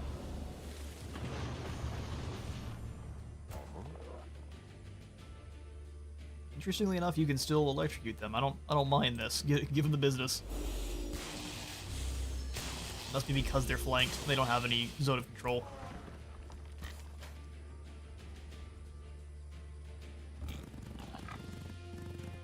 Get them, piggies. Cancel that retaliation, and we'll go ahead and slay these saplings. Speed combat up just a little bit here. We'll have you turn around and we'll have to get you flanked by the other sap monsters, but that's fine.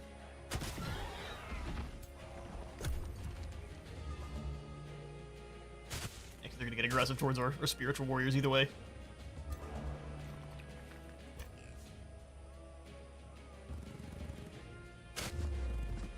Cancel any retaliation they might have. Give them the lightning zaps. And then the stone spirits can finish the day. Just apply brick. And we lost our... So this is actually... We traded worse. We lost the serpents and kept our piggies. Chaos Eating Lance. There you go. That's not for Space Wizard. That's definitely for Kevin. Enjoy your lance, Kevin. Oh, that looks awesome. Eats Chaos too. Charge attack gains 20% damage per hex. Travel up to 3 hexes. Cancels defense mode, retaliation attack, and you consume Chaos. Removes all negative status effects, but deals 12 damage for each status effect removed, and it also steals health. That's pretty good. Or we have to actually equip it. There we go. But Piggies can evolve, so it's better. That actually is true. That's fair. Absolutely true. Ooh, now it's time to get some proper support skills. So, Chondral Astral Ward. Oh, you can just summon one in any time. Gain Spirit Summon Dormant.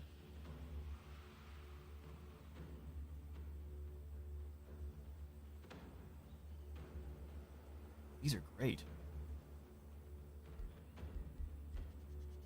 Astral Ward keeps us from taking damage, but an additional unit also would do that. Let's go for the additional unit first. We can do both, though. Summoning all over the place. That's a tier 3. Let's go ahead and ignore the tier 3 fairy for now. We'll get some heals. But this looks like it's probably a good place for us to set up the next city. Some mana here, and down in here somewhere. Close enough to the guild hall. I think maybe 4 or 5 hexes away is the best. Similar to how I do in Civ, I like to go probably 5 to 6 hexes between our cities. Okay, so let's keep expanding on out here.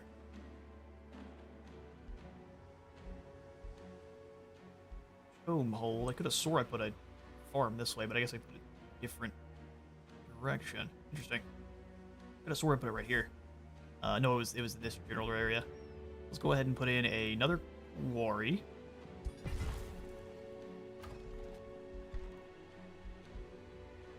Mage's Plaza's boosted. Stone Conjurer's boosted. And additional gold income. Let's go for the smaller stuff first. So I'm thinking such as the Stone Conjurer, and then we'll come up to the Town Hall. Back at the Guild Hall, we shall build up the bathhouse for stability.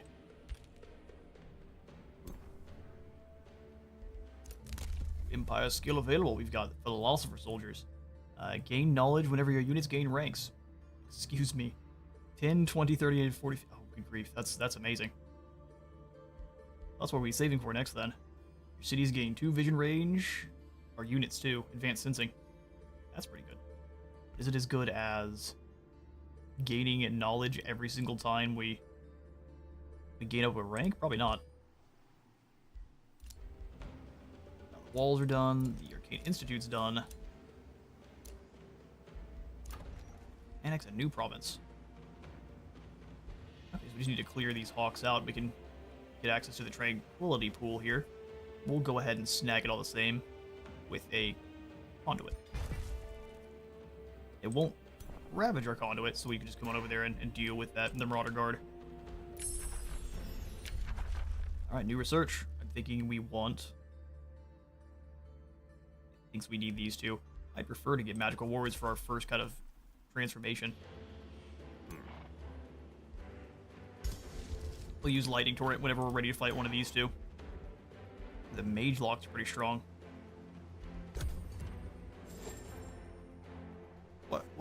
What are you doing? Sacrificing myself for the greater good, boss. Alright then. Thanks for picking up that mana.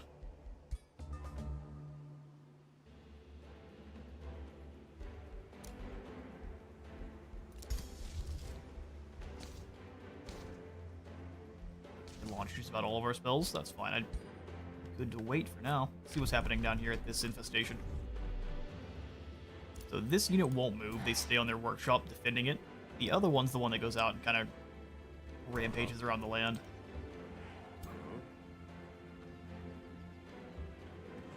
Because of the forest, we can't actually get over there to help or do anything about it. So let's just stand on this quarry, make sure they don't...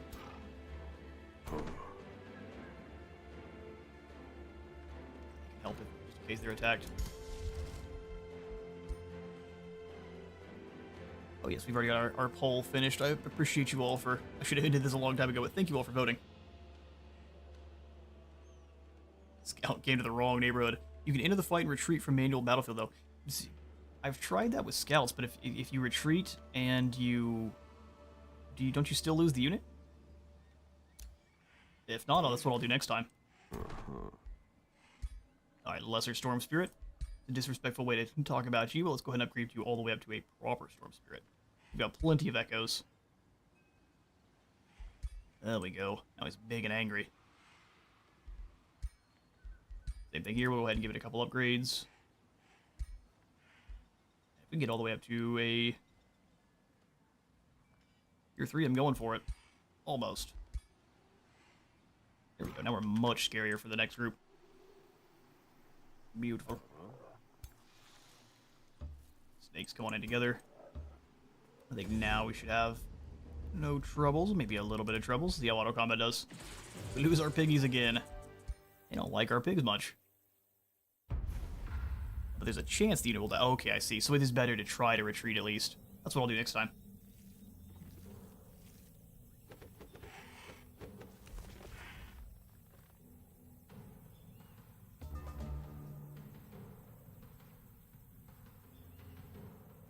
Okay.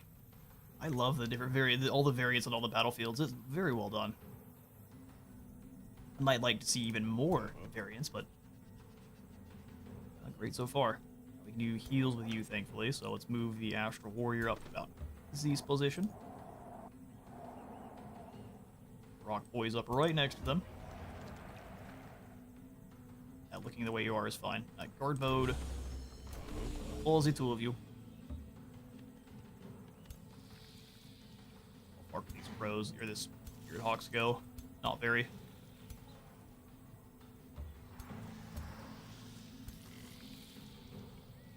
Piggies, actually stay where you're at. Kevin the Gangster, go ahead and give the heals to these Astral Warriors.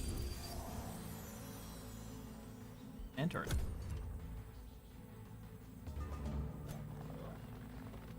Even summon a new friend here next turn. Hey. You stop that. I guess I miscalculated. It's fine, they're not winning that fight, but... Birds, I don't think, win a battle with crows. What kind of serpent is this? Plague serpent. It looks even cooler than the other kind. Just gonna go all the way around, too. That's gonna be a long journey for you there, bud. Uh-huh. Go ahead and give them the charge. Let's do it. Come here, slither critters. They're like some sad, pathetic half-dragons. And then before we use any more of our stuff, let's go ahead and drop in a... Oh, they're trying to keep everything apart from us, so Fulmination's not as useful. What about more lightning? Static shield. Lasts for 2 turns. Yeah, Fulmination's very cheap. So is the Astral Ward, to be fair. Let's go ahead and drop the ward in about right here. A yoink. Strengthen up all the boys. And we'll have it guard the Phantasm Warriors. Which we will then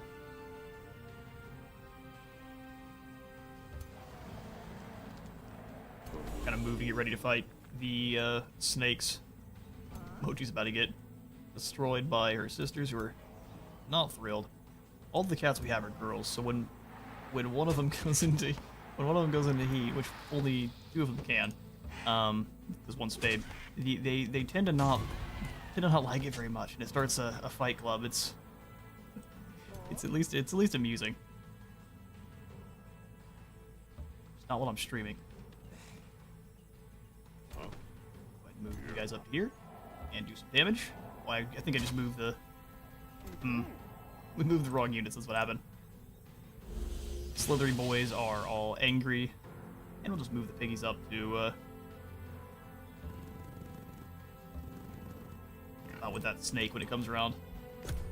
It may not. It may just choose to come back over here and fight.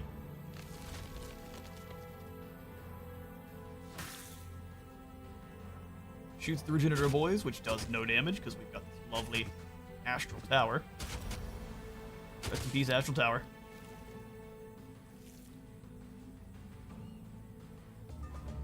Alright, Stinky Snake. You can just draw. This only costs 15. That is insane to me. This one costs 15. Before we do this, can you reach? No, absolutely not. Step back.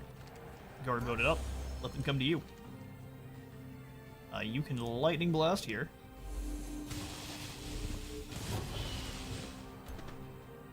Full will charge in to beat down on these, this vine. This Bulbasaur gone very wrong.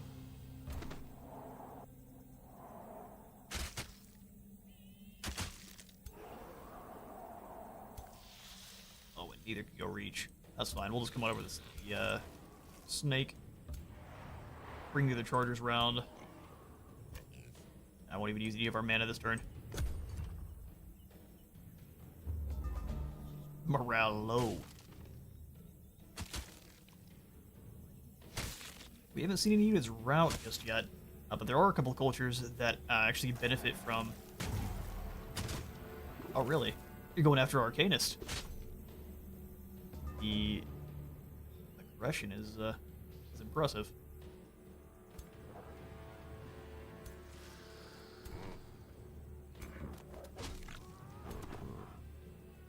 We didn't even summon in our elemental there, but next turn, or next time we're in a battle, we'll remember.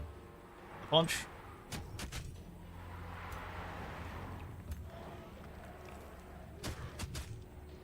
They can't do any kind of retaliating either, so we can just move our Arcanist around and get some finishing shots there. I was thinking of Bulbasaur's back as well. Yeah, something real wrong with this Bulbasaur. It got into some battery acid or something.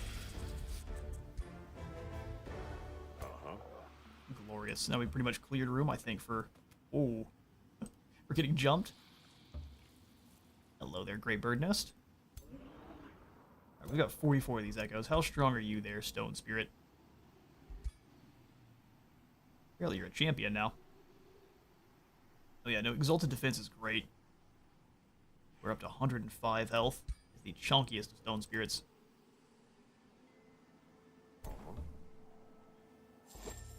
Alright, sweet. There's more goodies over here we should probably go grab. Then there's the Golden Gate. The Archon civilization raised these monolithic structures at great cost. Scholars speculate they were once used as portals to other worlds, so these were like the original world gates. Those with opportunistic and potentially sinister motives can come and try to unravel its forgotten powers. There's a phoenix in our Rally of Lieges. Alright, fair enough. Let's go ahead and end the turn then.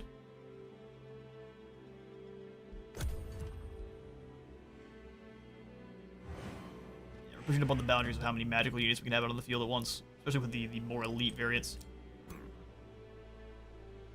Alright, so let's come into friendly territory. We'll do one more battle here, and then... Well, we'll probably auto-resolve this one. Oh, no, we can't. We'll do 2 more battles. We'll fight this one, we'll come up and fight the Phoenix, and that'll be in for the stream today. So thanks all for stopping by.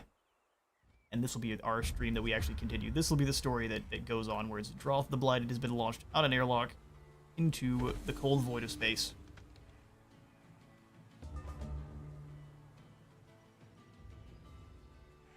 Okay, so we did bring the Magma Boys to burn down, burn their crops, poison their water supply, deliver a plague upon their houses.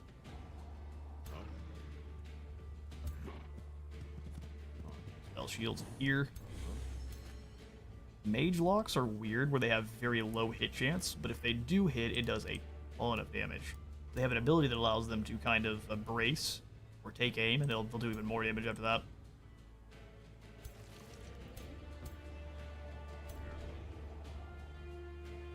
Stay in the bushes. And seal ourselves. Don't come out yelling like Kocoum.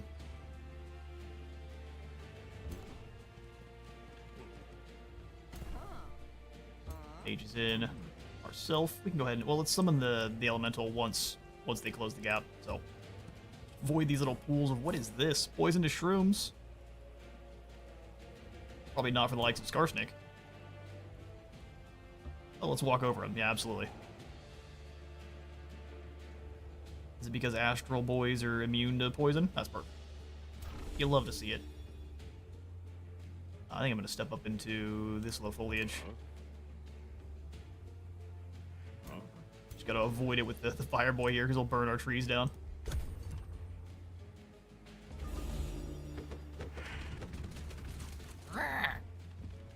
Those aren't crows, those are vultures. I don't know what vultures sound like, but they definitely don't sound like demon crows. Let's go ahead and hit this triplex group of clowns. They got the battle bots in here, don't they? With the spinning poisonous maces. Right, let's summon a new friend. Meet my buddy, Magma Spirit. He despises trees.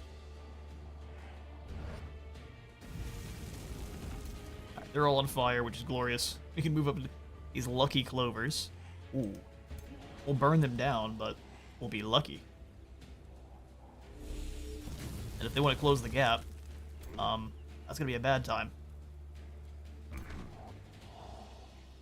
Let's move our Phantasm Warriors up to defend. Thank you, guard mode.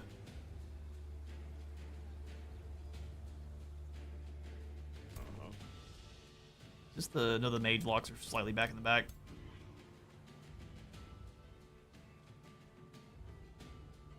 So what if I advance to here and try to teleport? Oh, it's the way. Ain't going nowhere, buds. Or did the trees lose their... No, it's just kind of phasing away. Alright, now we charge strike the poor unfortunate mage locks. That was an interesting sound, because they are chickens. Standing in the lightning seems like a bad call. Let's not do that.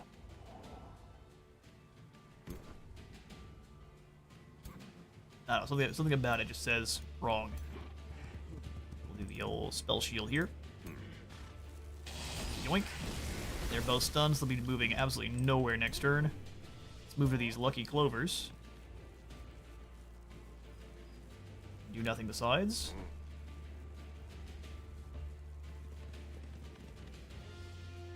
Move you up.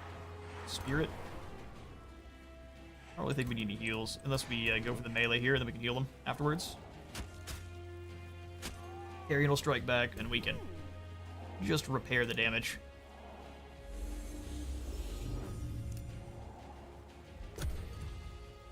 Which may not have needed to be done, because we could heal it with spells.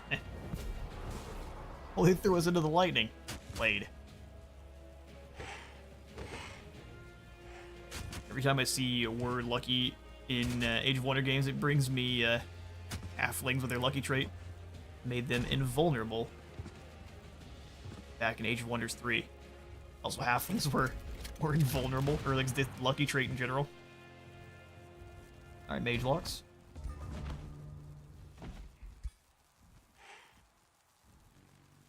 ahead and lightning this big group.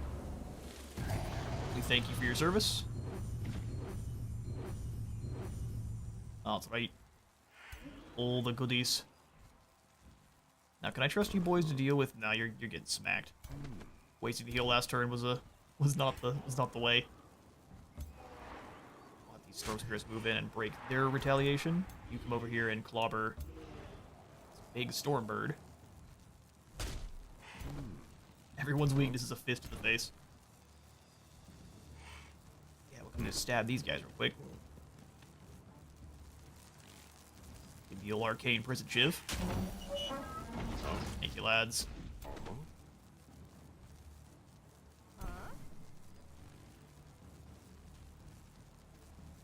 Last here. Finish off the demon Bulbasaur.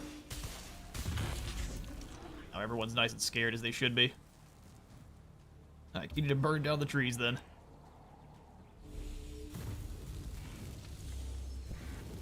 And now you're on fire. It's a bad time. We'll move up, boost how much damage we deal with our spells, and then finish off those crows. Sorry, deathbirds. And lastly, move to this lucky clover and annihilate. It was unique to the halflings. Now, I do wish that you weren't able to change all of the race traits for every race. It would be cool to see, and it makes sense for some of them, but or if you guys want to make your own, but I would like to see that the race is going to have their own unique traits, or the traits that are specific to them that you have to work with from there. But maybe there's a system where you could drop one. Well, then we're just getting back to where we're at. Yeah, I don't know. The system's fine, I guess. But I do like having race-specific traits and things that you have to kind of work with to build your empire to best utilize it.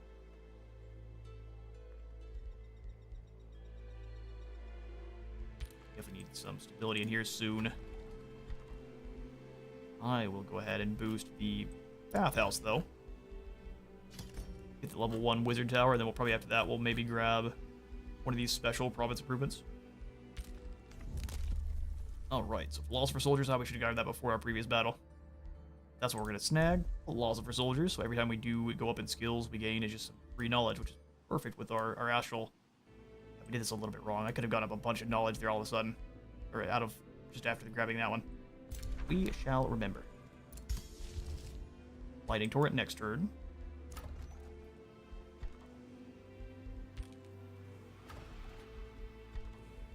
Alright, cool.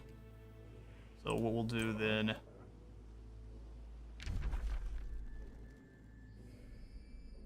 mean, this might be a better place to try to put in a city instead of down here. Triangulating your cities also helps you defend them easier, but this will put us a lot closer to the Krasura. I just don't see much down here.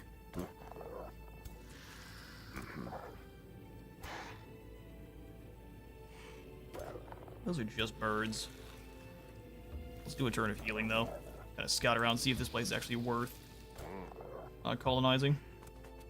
It looks like it is now. We've got several materials, and then even this Arcadium more, too. So, good. Reason to be down here after all.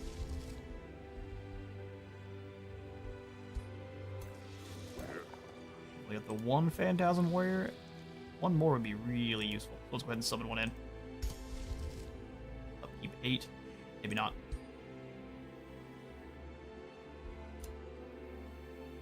Let's go grab these scrolls. In the turn to heal up, we'll go throw hands with the Phoenix and probably end the stream there. It was considered for this game, but it was scrapped for the Wonder customization, though you can mod them in if you want to. And it's a topic that is just annoying to bring up in the Age of Wonders 4 community anyway. Interesting. Yeah, I don't necessarily know what all the faux pas are, so I'll probably trip on all of them. Literally, every single one of them. More Astral Echoes here. We drop the lightning on the Phoenix's head. It was super effective. And now, we slaughter. Yeah, we could auto-resolve that one. Let's just see, and then we're still gonna fight it. Oh, we curb stomp them. Let's see if we do it worse. Oh, look at this. I'm sorry, where are we? We took a wrong turn. This place is, extremely hazardous to your health. So what can you actually do?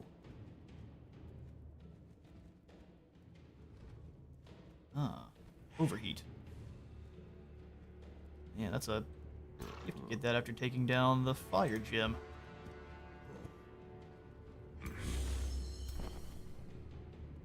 Let's go. Magma spirits. Force the... If they want to fight us, they're gonna have to go through the magma. Or they have to go through this weird acid. Is this acid, or what is this? Oh, it's poison water.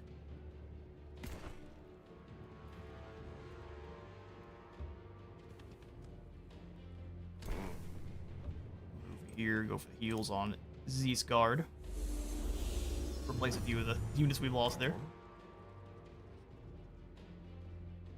far can these clowns move? Not actually all that far.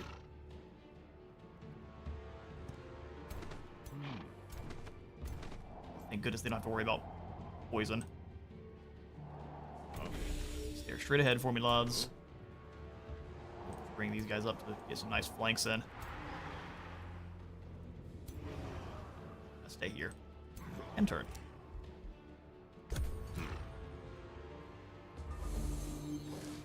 It's fine. It's just one of those topics that leads to pointless debate, which I've witnessed way too many times. Oh, I'm sure. Every time there's a new change and a new sequel that comes out, there's a change that's significant. There's always people that are ready to throw hands back and forth about it.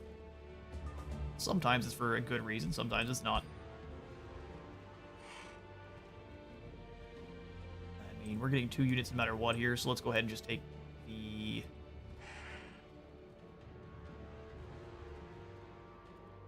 Take the Phoenix down a notch or 2.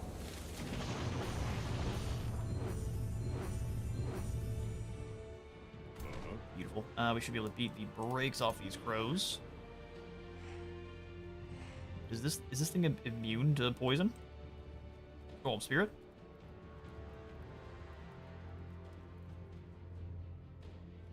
Magic Origin, where's the Astral, or where the... Oh, it's floating. So, moves through any type of terrain and immediately costs 5, apart from mountains, which cost 8. It requires... So it just ignores all the ground issues. Ignoring terrain penalties is pretty great. Let's get punchy.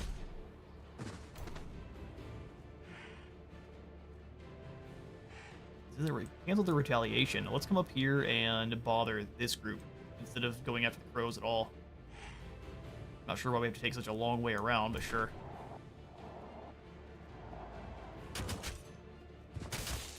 They strike back a bit. No problem. Spell shield, move up. Go for that stun. That stun didn't work, but you had to try it.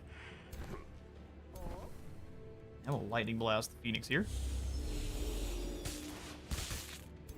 I found most of our enemies being weak to lightning has been just fantastic. Retaliation there is going to be nasty. Here's what we'll do. You guys move up, start clobbering here, and we'll summon in a spirit to flood this gap. Since it's summoned, I don't care so much about its health. Before we do, we need to overchannel? Probably not. Ooh, an ice spirit. Deals damage, tries to freeze them, and otherwise it will slow them. They actually probably have weaknesses to one another, which is kind of funny. I'm just going to charge in. That way we keep our Astral Warriors here safe.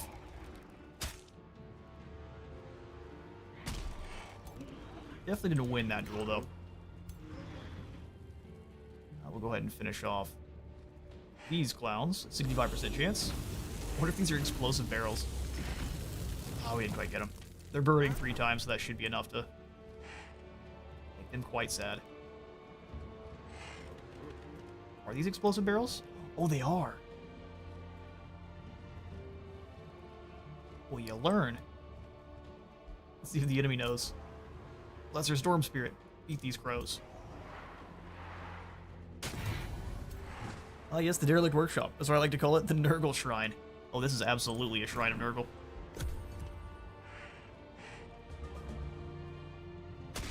Oh, you gonna... No, he's gonna run away. Oh. The disrespect. Alright, spicy chicken.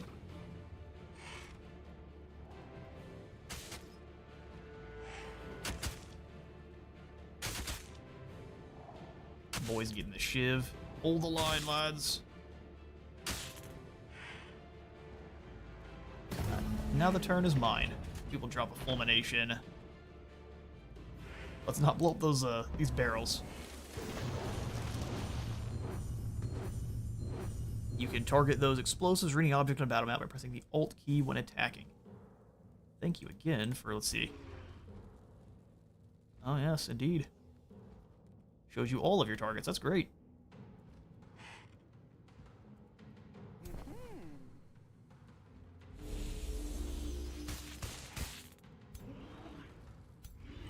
Thrall's Breath here. Finish off the Phoenix. Now we have to kill everything. Otherwise, this thing will be reborn next turn. No problem.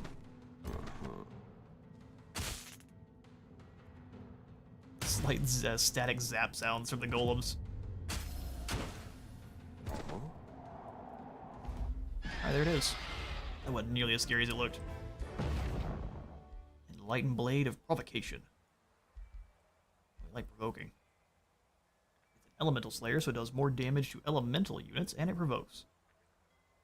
Or you can use it to provoke, which is going to taunt an enemy, or at least a 90% chance to. Alright, sweet. Well, that's that infestation dealt with. We'll let them deal with this great bird nest. Cithadral. The Arctic birds of doom. Alright, sweet. Ruler level up. Let's go ahead and give him one more point here. We've got... Now should have access to all... Ooh, Wisp Familiar.